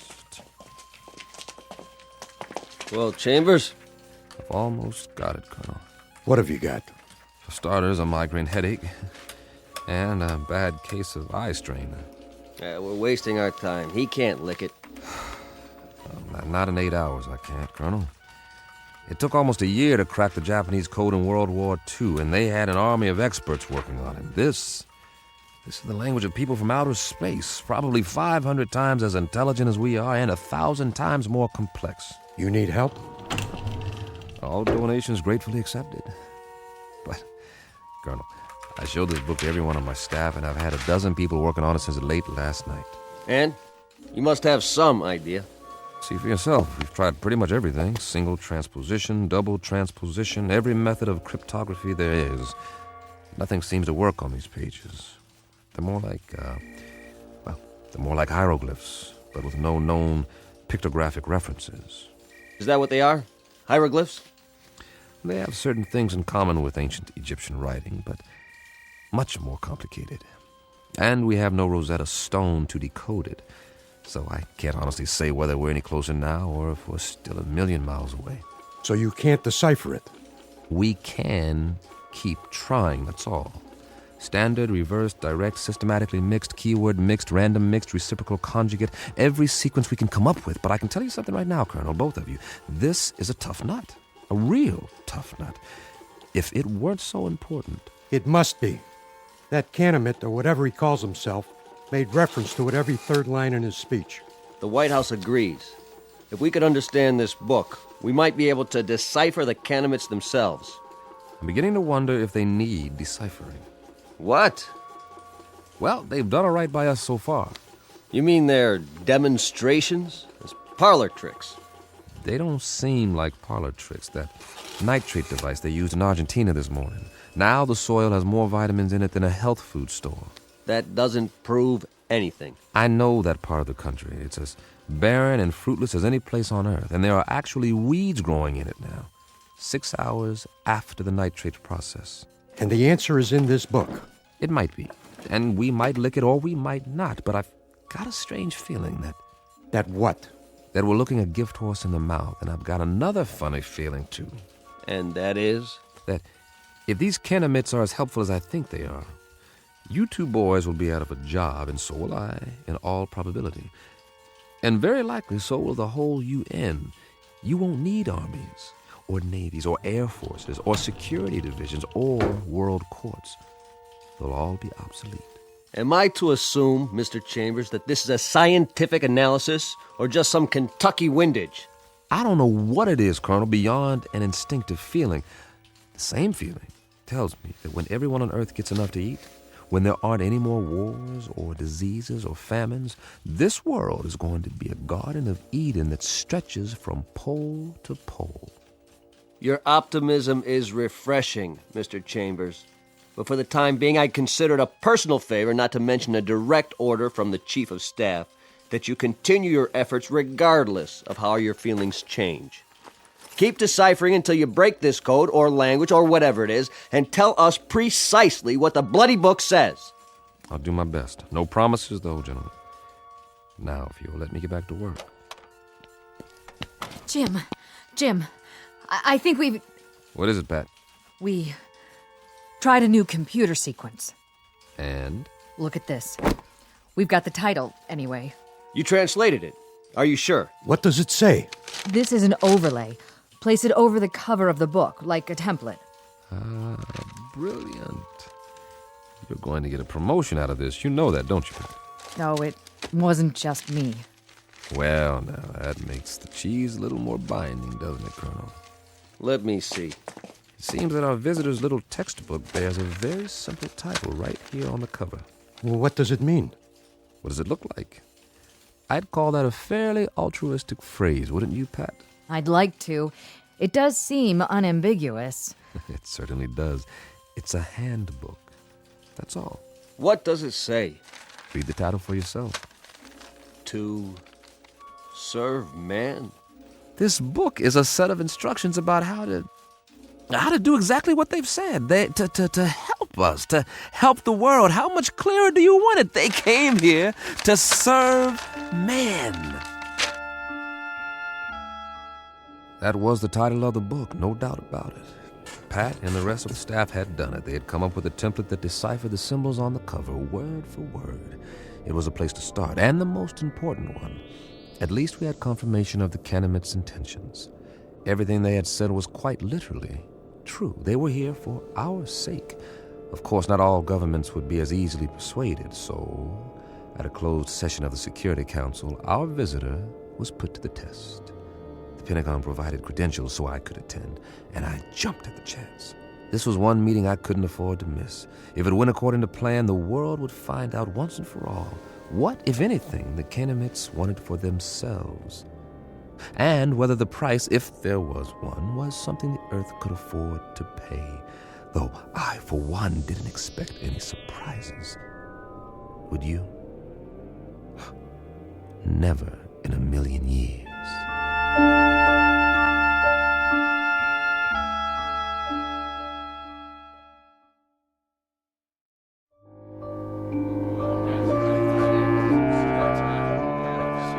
Gentlemen, let's begin.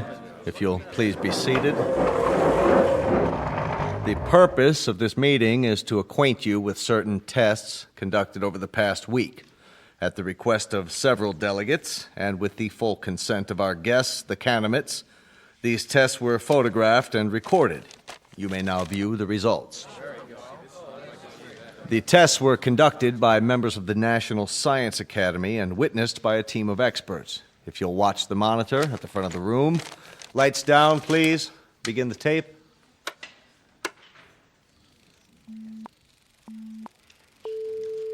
This machine is a polygraph, the standard instrument for measuring the proof or falsity of a statement. Since the physiology of the Canamites is unknown to us, our first objective is to determine whether they react to these measurements as human beings do. We will now proceed with a dry run to establish a baseline reading. Are you ready? I am ready. I trust our small chair is not too uncomfortable? Not at all. The sensor attached to the torso registers the pulse rate. The second attachment shows electrical conductivity in the palm of the hand as perspiration increases.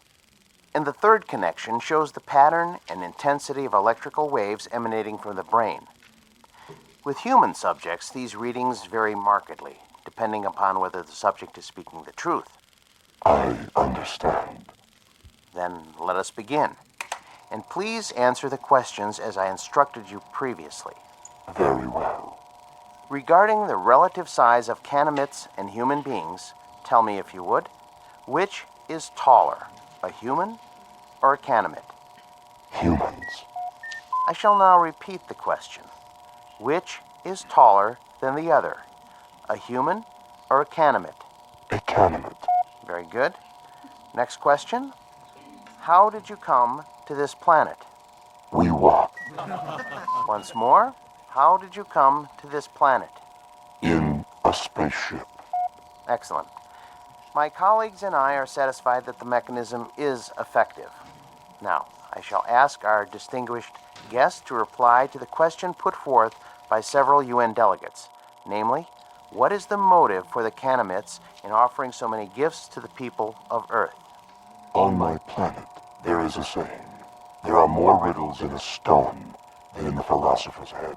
The motives of intelligent beings, though they may at times appear obscure, are simple compared to the complex workings of the natural universe. Therefore, I hope that the people of Earth will understand and believe when I tell you that our mission upon this planet is simply this, to bring to you the peace and plenty which we ourselves enjoy, and which we have brought to other races throughout the galaxies. When your world has no more hunger, no more war, no more needless suffering, that will be our reward. Thank you. Most profoundly. There you have it, gentlemen. Lights, please. I should like to pose a question. Yes, Grigori. Who is responsible for that circus? I assure you, Grigori, the tests were quite genuine. A circus, a second-rate farce. If they were genuine, Mr. Secretary, why has debate been stifled? There'll be time for discussion tomorrow, the next day, and throughout the week. No one is stifling debate. I would remind the delegate from Russia that everything the Canamit has promised is not only worked, but worked beyond our expectations. The force field that was tested yesterday morning, nothing could get through. And suddenly we find ourselves in a brave new age, when none of us need fear a hydrogen bomb or a missile. We are on the threshold of peace, Monsieur Gregory. Peace as we have never known it. Niet. I say niet.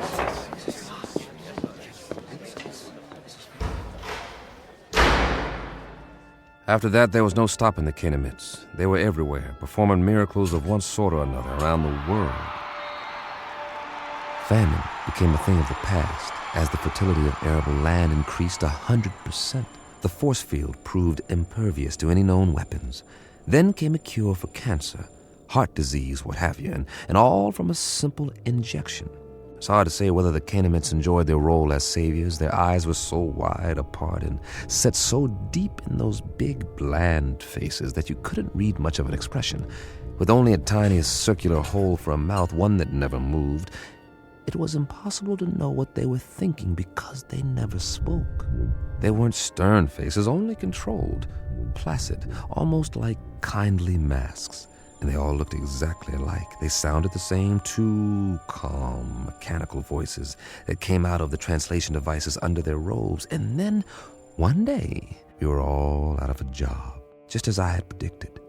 The computers and fail-safe machines in the Pentagon sat idle, covered in plastic sheeting, because no one was needed to run them anymore. As for code breakers, I might as well have stayed home. But something kept me there, as if I was waiting for the other shoe to drop.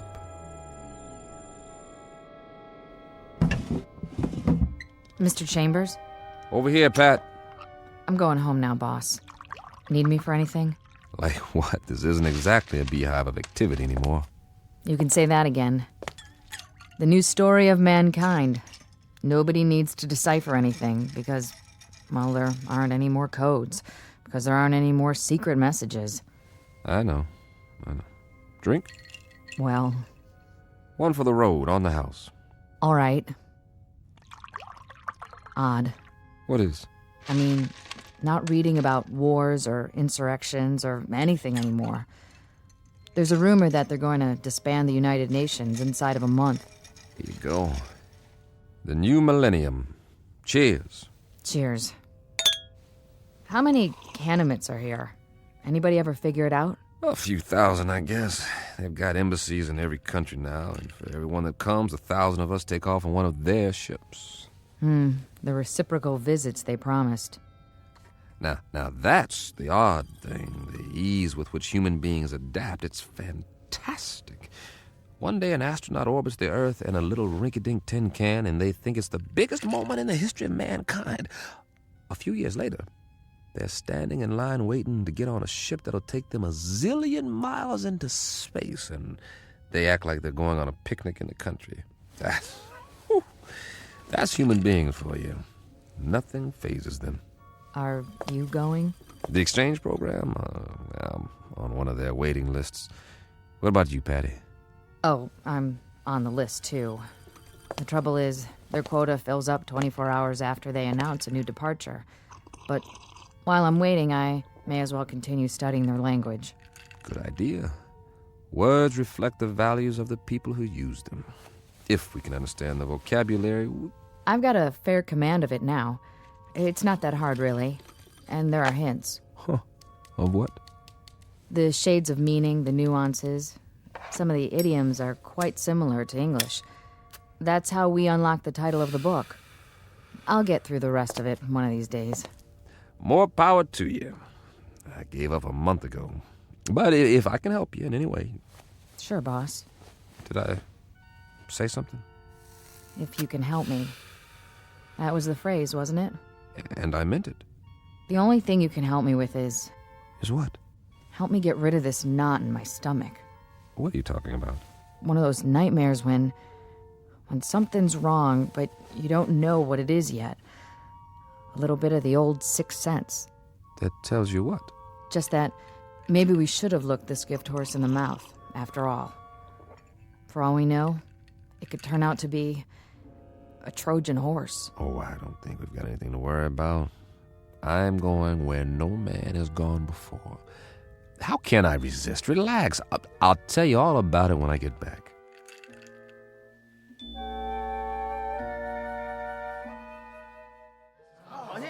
Please, get in line.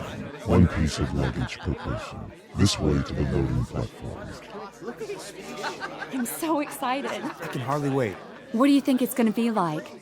They say they got an average temperature of 76 degrees on their planet, and the sun never goes down. Wouldn't that be something? And their clothing, it's metallic cloth, just beautiful. Kind of like spun gold. My sister has a brochure. The day you land, they take you on a shopping tour, and you can have as much of it as you want for free. It's just one big holiday when you get there. They've even got a form of baseball with leagues and everything. Man, I don't think I'll ever come back. And the whole trip, it's millions of miles, mind you. The whole trip only takes a few days. May I help you with your bag? Why, yes, you may. Oh, they're so polite. Please, keep the line moving. Watch your step. Take my arm. Can we sit together? Yes, you may sit together once you're inside. We're moving. Almost on board. This is going to be wonderful. Did you bring your camera? Look, they're opening the door to the spaceship. I hope there's going to be other kids my age there. Boarding pass, please. Yes, I do. Mr. Chambers, proceed.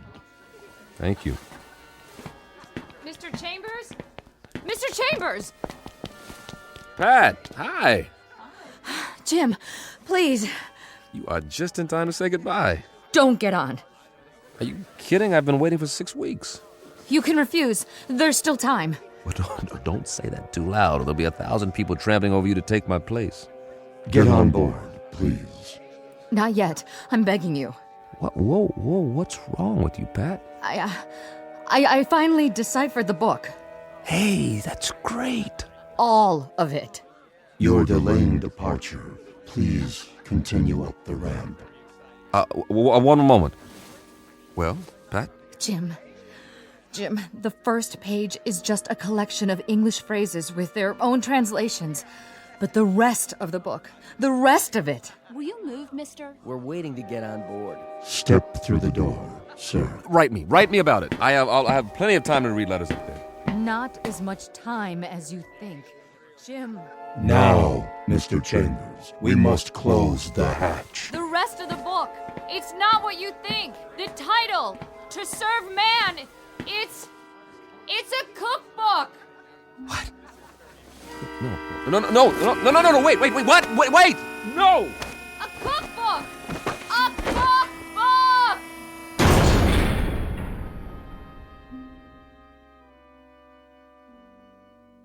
A very specific difference in points of view.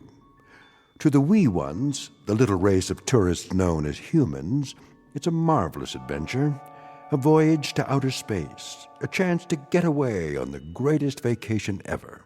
But to the extra-large, granite-faced individuals known as Canamites, it's nothing more than a cattle car, a very comfortable supply ship, bringing food from the other end of the universe to a place where appetites must be enormous. As I say, it's all in the point of view, a lesson in language and semantics from the Twilight Zone.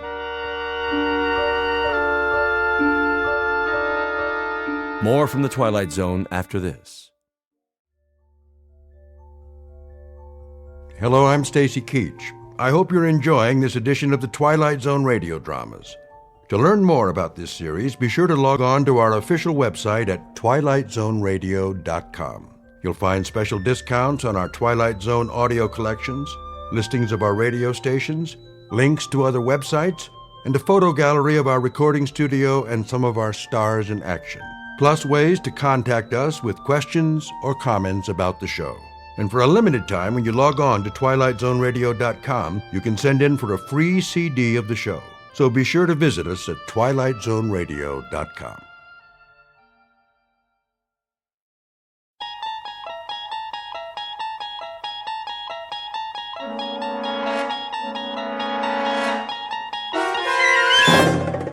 You're traveling through another dimension. A dimension not only of sight and sound, but of mind. A journey into a wondrous land whose boundaries are those of imagination. Your next stop, the Twilight Zone.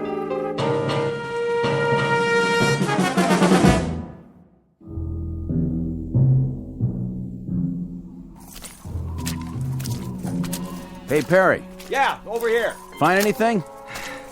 I'm not sure. We better get back to the car. I can't see where I'm going. Whoa, careful. Jeez. Why'd we get sent out here on a night like this? First snowfall of the season? Watch your step or you'll end up with mud all over that nice, clean uniform. I could sure go for some coffee right now. Well, there's a diner over on the road by the edge of the woods. Is it still open? Let's find out as soon as we call in. So, what did you see out there? Hard to say. Tops of some trees have been knocked off. Sure looks like something hit the pond, all right. Something like what? Maybe a plane. No flights in the area, I checked. No, could have been a private aircraft. Possible, I guess. Easy to get off course in this weather. Well, we're not going to find it with the water freezing over. Whatever it is, it's going to stay under that ice till next spring. You think it could have been a meteor? Maybe. Well, we better call in a report. Tell them there's nothing here. Lady who saw it wants to alert the National Guard. That's all we need. This is 1183A. 1183A reporting in. Headquarters, go ahead. We're checking out a report on a UFO supposed to have gone down in the area of Hook's Landing. A what? Unidentified flying object. You serious? Don't kill the messenger. Just doing our job. Okay, did you find it? Well, it appears something did clip off some trees and came down, but whatever it was, she's under the ice in Tracy's Pond now, and we can't see a thing. Hold on a minute. You see anything else? Nothing but a sea of snow. But there's something. This is Paget again. We can't get a look around till morning. We're gonna head back in and then, Hey, Bill! Yeah? Looks like some footprints over here. What kind? It's hard to say. Maybe an animal? Maybe? They lead up out of the pond. What's going on out there? There appears to be some evidence that, Say again? Those have got to be fresh prints with all the new snow. So if something did crash land, I'd say at least one person got out alive. They made it up to the woods, and over to the highway. Right. Just swam up out of the ice and then started walking. What are you talking about? We'll have to call you back. Come on, is this a gag? You guys are at the donut shop, right? We may have a situation up here. What kind? I don't know yet. We'll report back in a little bit. All right, Paget. Listen, there's talk about a bridge going out. Enough ice jammed against it to cool the Congo, so as soon as you can, better make sure it's posted and blocked off. Otherwise, you'll really have a situation. Got it. Roger and out. My flashlight's going out. Yeah, it's the cold. Mine's still good. Let's have a look at those prints. See? They came out over here. What did? Well, whatever survived. Something left that pond. Came out here and went that way across the highway. Toward the diner. Makes sense. Cup of hot coffee to take the chill off. Looks like a bus parked in front. Don't suppose it came out of the pond too, do you? These aren't wheel tracks. They're footprints. All right, then. Let's follow them and make sure that's where they lead. Say they do. Then what? Then I guess we go inside and check everybody's green card. And if we don't find any little aliens with 3 eyes, we call it a night. That okay with you? Let's do it.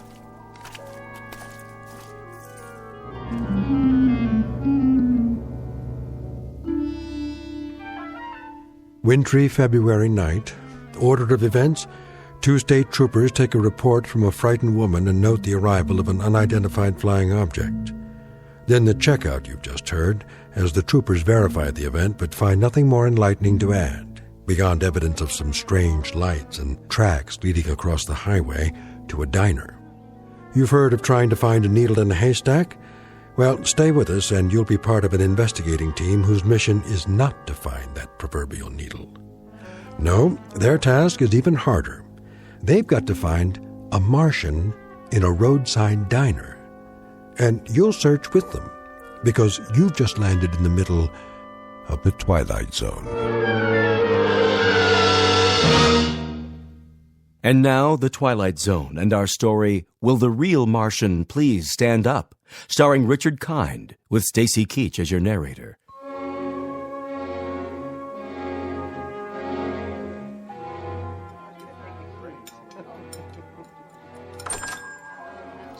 Hello, officers. Evening. Come on in. Coffee? You read our minds. 2 coffees coming up. You guys sheriffs? State troopers. Any trouble out there tonight? Whose bus is that in front? Mine, officer. What's the problem? Bridge up ahead. It's been declared impassable. Oh, no kidding. The county engineer just put out a warning. Ice flow stacked up against it. Another pound of weight, it'll be driftwood. That's gonna be tough. Really tough. All right, so it looks like you're gonna have to turn around and go back. Spend the night at the last town. No can do, boys. There was a slide up at the turnoff soon as we went through. Blocked the whole road. Looks like you're kind of marooned. Oh, no. I can't believe this. What are we gonna do? We can't just wait here. Till morning anyway. Till morning? No, that's quite impossible. No, I've got to be in Boston at 9 a.m. Then you better start walking, mister. That bus is gonna stay parked out there till they fix the bridge.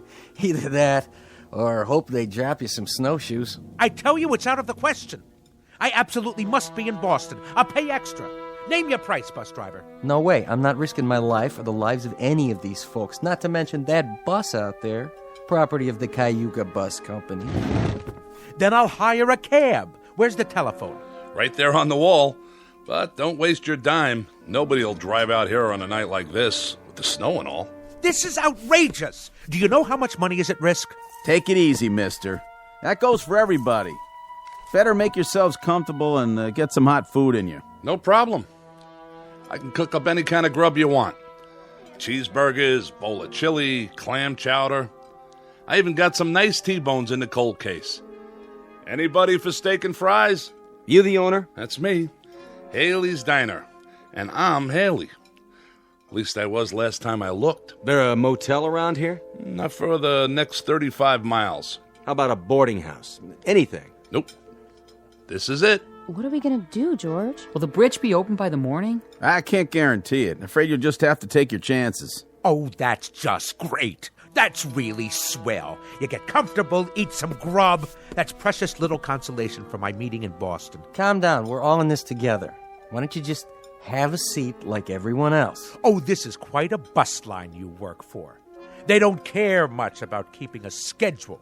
do they? I wouldn't be too hard on them, mister. They don't control the snowfall, and the bridges, and the avalanches, and the sides of hills that decide to come down. That's pretty much out of their hands. They try, but sometimes Mother Nature, she just doesn't listen. Need I remind you they nonetheless have a responsibility to their passengers. A legally binding contract. What do you think? They're all off the bus, aren't they? Are they? Well, I don't see any little green men, do you? Ready for a refill? Not just yet. Let me ask you a question. Shoot. All these people from the bus? Well, now I guess they are. Where else would they be from? Well, that's what we were wondering. What's the trouble? We didn't say there was any trouble. Maybe not, but you fellas got that look in your eyes. What kind of look is that? Kinda on guard. Checking everybody out. I can see it in your face. So, you're tracking somebody, huh? An escaped fugitive? Nothing like that. Anything I can do to help? We'll let you know. This criminal. What'd he do anyway? Oh, nothing yet. To tell you the truth, we're not sure who we're looking for, or even if he's here.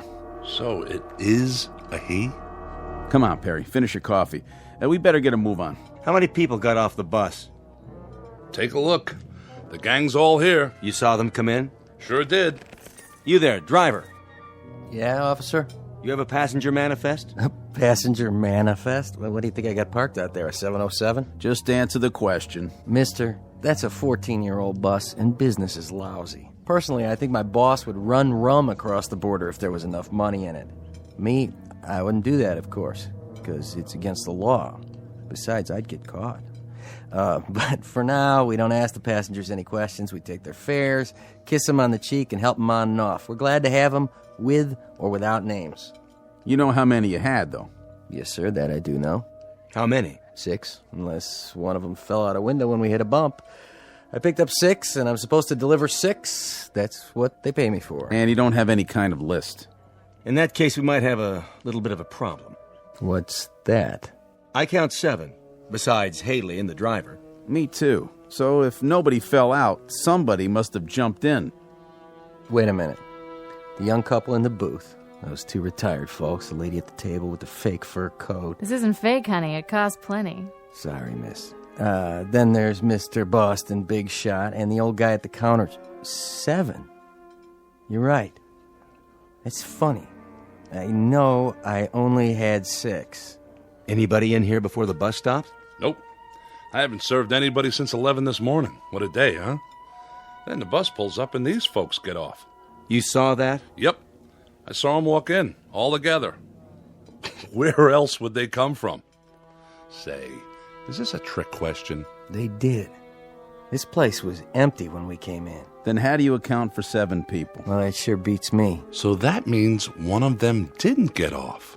Which one of you people wasn't on the bus? I was. We both were. What's he talking about? We all were. What kind of interrogation is this? It's not an interrogation. Then what would you call it?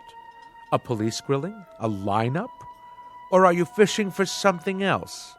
Some unspecified crimes? We're simply gathering information. Well, if we're going to be questioned, I insist on the right to consult with a lawyer. Oh, that's a good one. Ain't that a good one now? First he wants snowshoes, then a lawyer. I didn't see you on the bus. No, that's really funny, because I didn't see you either. So I guess that makes one of us a liar, don't it? All right, everybody, hold it down. Nobody's in trouble here. We just need your cooperation. This is preposterous. What difference does it make who was on the bus, who wasn't? And whether there were 6 or 7 or 120? Easy, mister. And you, proprietor, you're supposed to be serving us. So we're going to get some food, or aren't we? Is this a diner or a Gestapo headquarters? What's it all about, fellas? Go ahead, tell him. You hear something fly over here tonight? Fly? You mean a plane? Anything. Nope, I don't think so. Why? Well, there was a call into Central about 2 hours ago. Woman said she heard something fly over, and then she looked out of her window and saw it go down. Down? From where? From up there. Up there? Unidentified flying object. What? Well, now that's something new. Unidentified flying object, huh? Nothing come down from up there except snow, snow, and more snow. That's all I've seen for the past 14 hours. Where'd she say it came down? Close to here. A UFO. Oh, that's a good one. Something did land in Tracy's pond. How do you know that? It left a lot of broken branches before it hit. And what? We found tracks leading away from the water, or rather the ice. Tracks leading where? To here. Let me get this straight. You mean somebody landed or crashed or whatever they did in Tracy's pond and then came here right into my diner? Oh, that's crazy. Nothing came in here since this morning. Nothing except... Except me and my busload. My 6 fares. I only had 6. But there's 7 in this room. That means one of these people. I don't like this. How do we even know you're state troopers? Easy, honey. They got uniforms. See their badges? I don't like this one bit. We're going away to get married, and now this thing happens. Sit down, Connie. It's gonna be all right, I promise. How can you, George? How can you promise? Relax, miss. There's no need for... I'm trying to understand what you're saying, officer, but I'm not sure I... Let the man talk. You're trying to tell us that there's one among us?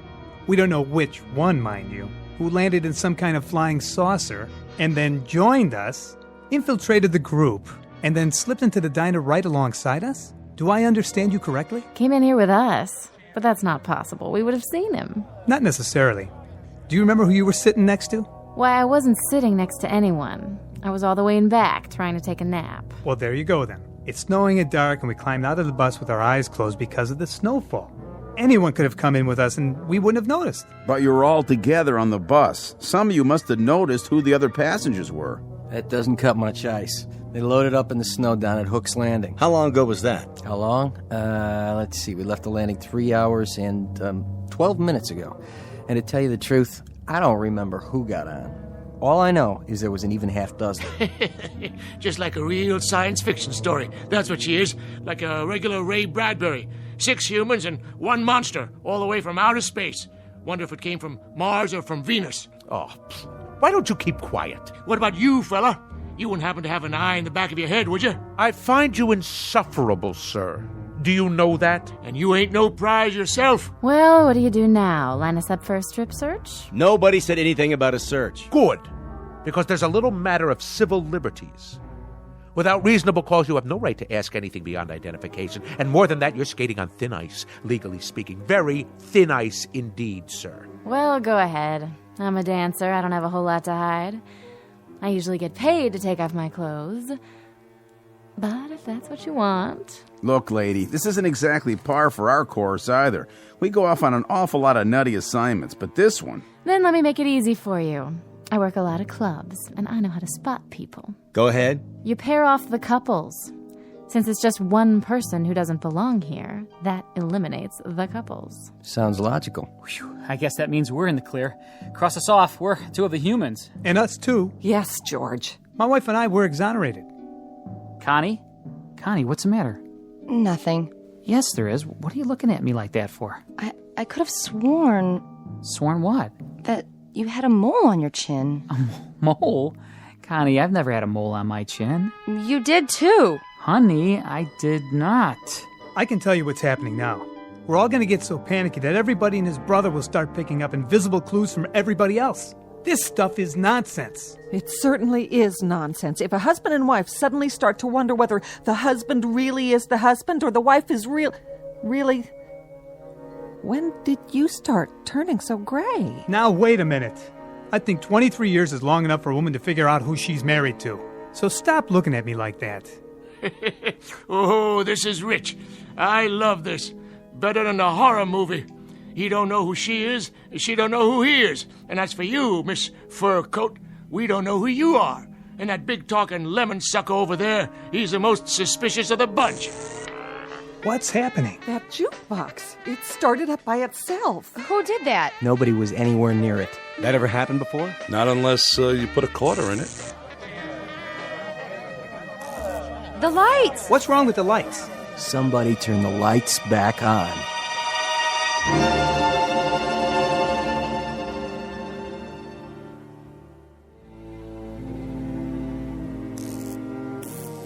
There's your lights again.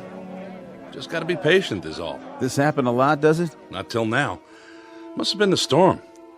Could have tripped a circuit breaker, I guess. Or a power outage, a line down somewhere. Only what? Why did it last a couple of seconds and then come back on? Unless What are you thinking? Unless someone caused it to happen. Where's your circuit box? In back. You want my flashlight? Everybody stay where you are. Leave your gun in your holster, Perry. I'm going to get to the bottom of this. We'll question each one of you one at a time. Now, see here. One at a time. Stay seated, everybody. You got a back door to this place? Sure do. How does it lock? Night latch and key. Why? Where's the key? Right here on my belt. Go back there and lock it. It's always locked. But if that certain somebody is really from outer space, they'll just go through the wall anyway, won't they? Check 'em for wings. Check 'em all for wings. Look under their coats. Might as well start with you, Grandpa. You got identification? I left it down there by the pond in my spaceship. Who won the National League pennant last year? What is this anyway? Some practical joke? If so, well, you've prolonged it beyond the point of human endurance. Yeah, human. Just answer the question. I understand. I get it. So keep your britches on. Pittsburgh Pirates won it, officer.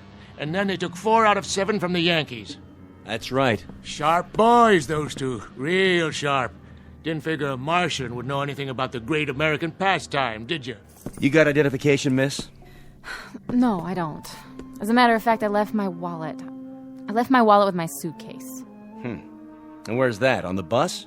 I didn't give her a baggage check. I would have remembered. That means it was a carry-on. Was it? No. See there? You better strip search her pronto. It was shipped on ahead. What's your name, miss? Ethel McConnell. I'm a professional dancer. With how many legs? How many you got under that coat? I'm gonna belt you, Grandpa. She was on the bus. How do you know? Yeah, she's the only one I noticed. Thank you. But who noticed him? How do we know you're the same fellow who was driving the bus? There ain't nobody who's been exonerated yet, that's for sure. Look, let's cut this farce right now. That's what we're trying to do. Well, then let each one of us show our identification and put an end to it for good and all. This whole thing is getting out of hand. Then how do you explain the extra person in here? Very simply. The driver is mistaken. 7 people got on the bus, and he thought there were only 6. Is that possible? Not a chance in the world. I counted 6 heads before we took off, like always. There were 6 passengers. And what's your name? Olmsted. That's O-L-M.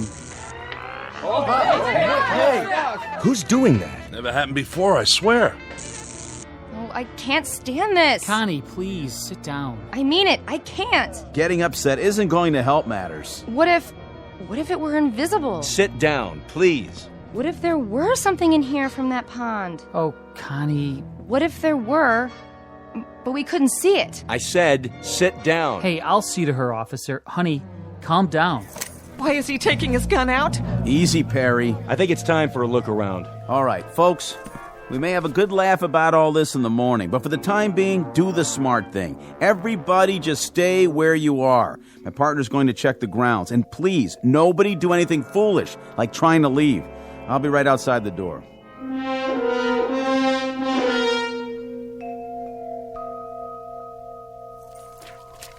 Perry? Here's your flashlight. Back door's locked up tight like he said, and there's no tracks back there. Whatever it was, it came in the front door, just like everybody else. This isn't gonna work. What do you mean? We can't hold them here. We're not holding them. They can't go anywhere in this weather. Meanwhile, we're going to find out what happened. What if nothing happened? What if they're telling the truth? Look, add it up. 6 + 1 is 7. Is that nothing? Somebody could have remembered wrong. What about the tracks? You can't even see them anymore. But we did see them. We both did. Isn't that right? That's right. The question is, what should we do about it? We could have a group of innocent people in there. Well, if we do, we'll find that out too. Hey, give me your flashlight again. What's the matter? What's that?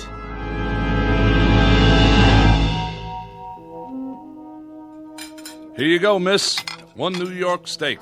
Medium rare, just like you ordered. How much do I owe you? Put it on my bill, Haley. Sure, you say so. No strings? No strings. With your bag stuck on another bus somewhere, back around Binghamton is my guess, it's the least I could do. You're a nice guy, Olmsted. Next time you're in the city, stop by the club. Drinks on the house. Baby, you got yourself a deal. Hey, Haley? Yeah? Where are the troopers? Still outside, I guess. Snow seems to be letting up.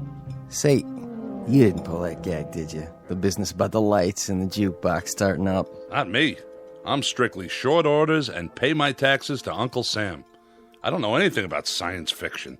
A jukebox is a jukebox.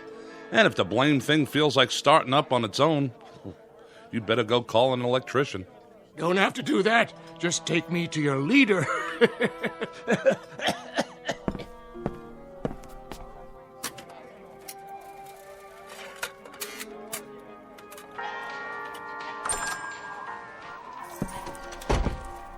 Snow's letting up, is it? Quite a bit. You can see the bridge now. And? Well, she seems to be holding up pretty well. I know that bridge. And what's more, I don't trust it. Well, then thank goodness it's not your judgment we have to concern ourselves with. Because if that bridge gets a clean bill of health, you're going to drive the bus across it. Mister, you may be a hotshot in Boston, Mass., but when it comes to bridges and buses, I got seniority. And I tell you, that bridge is so old that... There it goes again. Almost like a strobe light. They keep going on and off like somebody's throwing a switch. We're losing power. I'd say it's the whole area. Or it could just be right here. This is getting weird. Just plain weird. I wish whoever it was would play his cards right now and get it over with. Why don't they do something? What's the point of us all staying cooped up here and... Connie, sit down. I will not sit down. Take your hand off me, George. Oh, my. The young lady suffers from claustrophobia, I suppose. Isn't that just dandy for the rest of us? She's right. If this is some sort of a game, let him come out in the open like a man. That's right. It's because he's afraid. The human race is too tough for him. Is that it? Well, I'll take him on. Even at my age. The point is, we're all kids in the closet here. What does that mean? We're all just as much in the dark. Nobody understands what's going on.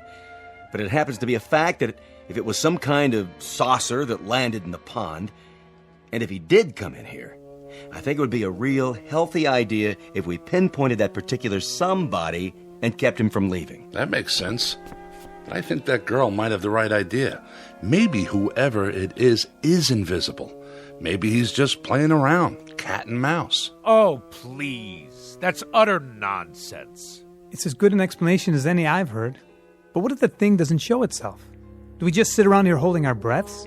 We may not have to. You mean you figured out who it is? Not exactly, but we found something in the snow outside that may be a clue. Really? And what is it? An alien spacesuit? No, just this. What is it? They look like scales of some sort. Oh, please, for the love of God. Look, it could just as easily be guitar picks dropped by some itinerant teenager. That's what I thought at first.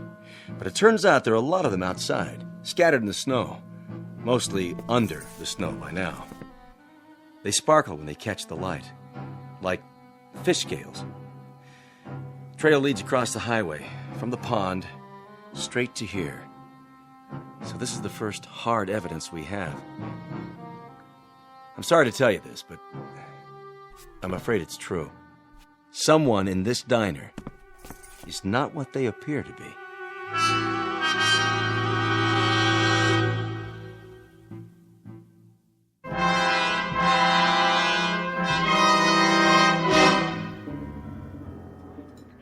By golly, I knew it. It's the creature from the Black Lagoon. Flew down here from some water world, and now he shed his skin like a snake. Better look under everybody's coat, boys. Pretty soon he'll be swallowing folks whole. What about you? I don't see you eating any food. I had me some fries and a Coke. Can't eat meat. Too greasy. Hey, my food's not greasy. Of course, it is ground-up cow. Now, if you ask me... Nobody asked you, and nobody will. Why don't you leave the old man alone? And who invited you to speak your piece? Oh, I didn't realize we were waiting for invitations. I've seen your type, fella. You got a thing about bossing everyone around. Those scale things, they couldn't be from Mars. No water up there. Has to be Venus. Now, Martians, they hide in the sand till something comes by and zap, get them with their tongues, like one of them lizards out in the desert. Or is it the other way around? Look, it's bad enough having to sit here without listening to all this petty arguing. I told you it would come to this, and I was right. Come off that high horse of yours. Everybody sit down, now. We're not playing around here. What was that? The sugar bowls. They all cracked, just like they exploded. Well, now I gotta go and buy new ones. You all right, Miss McConnell? I think so. Now, who'd be calling here this time of night? I told headquarters where we were. I'll take it. Be my guest. Yeah. Yes, sir. It's Perry here. What's that? Mm-hmm. It's definite? Yes, sir. That's fine. Right. Thank you. Well? The bridge is okay. Well, it's about time. Are you sure? County engineers just checked it out. The load of snow just broke away, and, well, with no more snowfall, they say it's safe. Shall we go? Well, if that was the county, I reckon it's okay. I'm gonna take it real slow, though. What about it? We can't hold them. You're making a big mistake, officer. A big mistake. You're letting a monster out. Well, that might be, Pop. That may well be. But I can't hold people on suspicion of being not human. You can move them out anytime. Okay, folks, let's go. You're sure about the bridge, officer? I never liked that sucker. She swings in the wind, and she's not a suspension. You can follow us. We'll take the car across first, just to be sure. You can pay your checks over here, ladies and gentlemen. It's been a real pleasure serving you. Safe trip and Godspeed. You all come back and see us real soon now. Except for one of you, that is.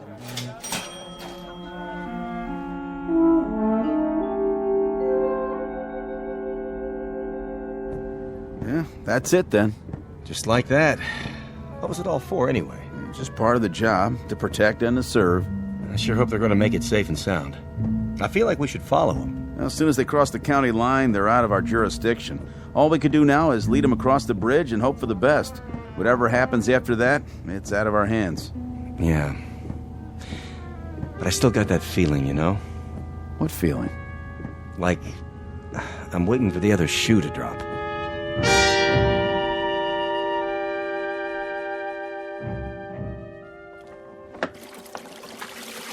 No tips. Not a one.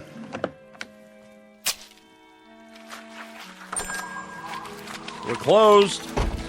I said we're all closed up. Didn't you see the sign? Coffee, please. Black. All right, one coffee. But that's it. Kitchen's shut down. Did you burn yourself? No. I'm all right. But what I mean is, didn't you get on the bus? I saw you with my own eyes. Oh, I did indeed. Yes, I went on the bus. And you know something? The bridge wasn't safe. It collapsed halfway across. State trooper's car, the bus, kerplunk, right in the water. It's a terrible scene. In fact, nobody got out except me. Except you? Except me. Lucky, I guess. Very lucky, but... But what? You're not even wet. Wet? What's wet? What do you mean, what's wet? You landed in the river, but your clothes are all dry. An illusion is all. Just an illusion. Like that thing playing. That's an illusion. Say, how'd you do that? Or the telephone ringing. Hello? Hello? Nobody there. You see, just an illusion. A parlor trick is all. What's going on? What are you, some kind of magician? Me? Hardly. See? Nothing up my sleeves. I'll take my gloves off so you can be quite sure.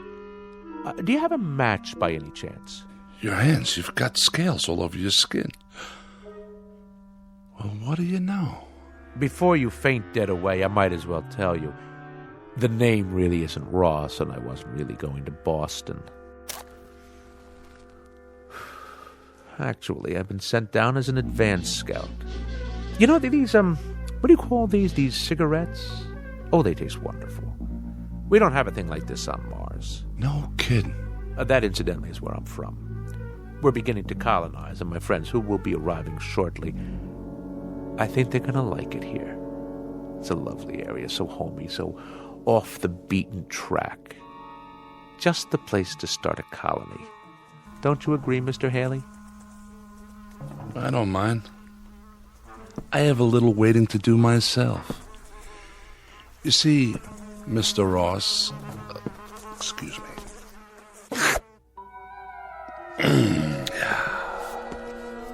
How did you do that? With your tongue? Most remarkable. Must have been 18 inches long. Just a tasty little trick I learned back home. It makes it unnecessary for me to eat the local fauna, which is, let's face it, pretty disgusting. cows and all that. Anyway, the name isn't Haley, and I agree that this is an exceptional place to colonize. We folks from Venus had the same idea, only we got it several years ago. I think I ought to tell you now that your friends aren't coming. They've been intercepted. There is a colony arriving, but it's from Venus. If you're still alive when they get here, you'll see how much they differ. What do you mean by that? If I'm still alive? Not much silicon-based protein here, and I've always heard about Martians. An intergalactic treat. Supposed to be a real delicacy. Don't look at me like that. You stay away now. I'm just going over to the jukebox for the time being. I agree about what they call music. It helps to pass the time. Why don't you play some while we wait? All right, if you insist.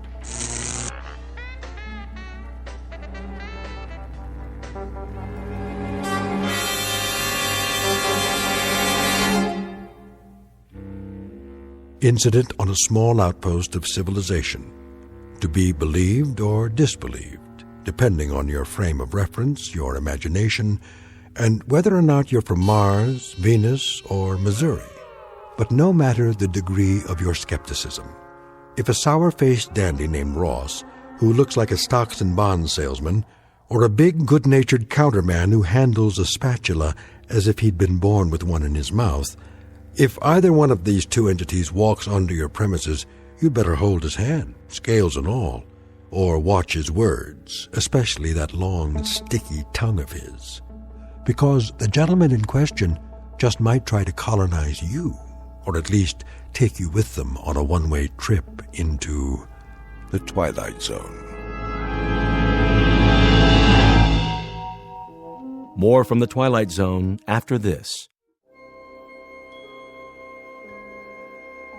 Hi, this is Carl Amari, producer of the Twilight Zone radio dramas. I'd like to take a moment to tell you about our official website at twilightzoneradio.com, where you'll get the latest news and information on these Twilight Zone radio dramas. Plus, at twilightzoneradio.com, you can digitally download 3 free episodes or any of our episodes for only $1.95 each. In this age of ever-changing technology, we've decided to make these episodes instantly available to you by making the Twilight Zone radio dramas a digital download-only series. This means that this series will no longer be offered on CD. The CD collections at our website are now being offered while supplies last at buy one, get one free. So be sure to get your favorites before they're sold out. Be sure to visit us often, and I'll see you in the zone.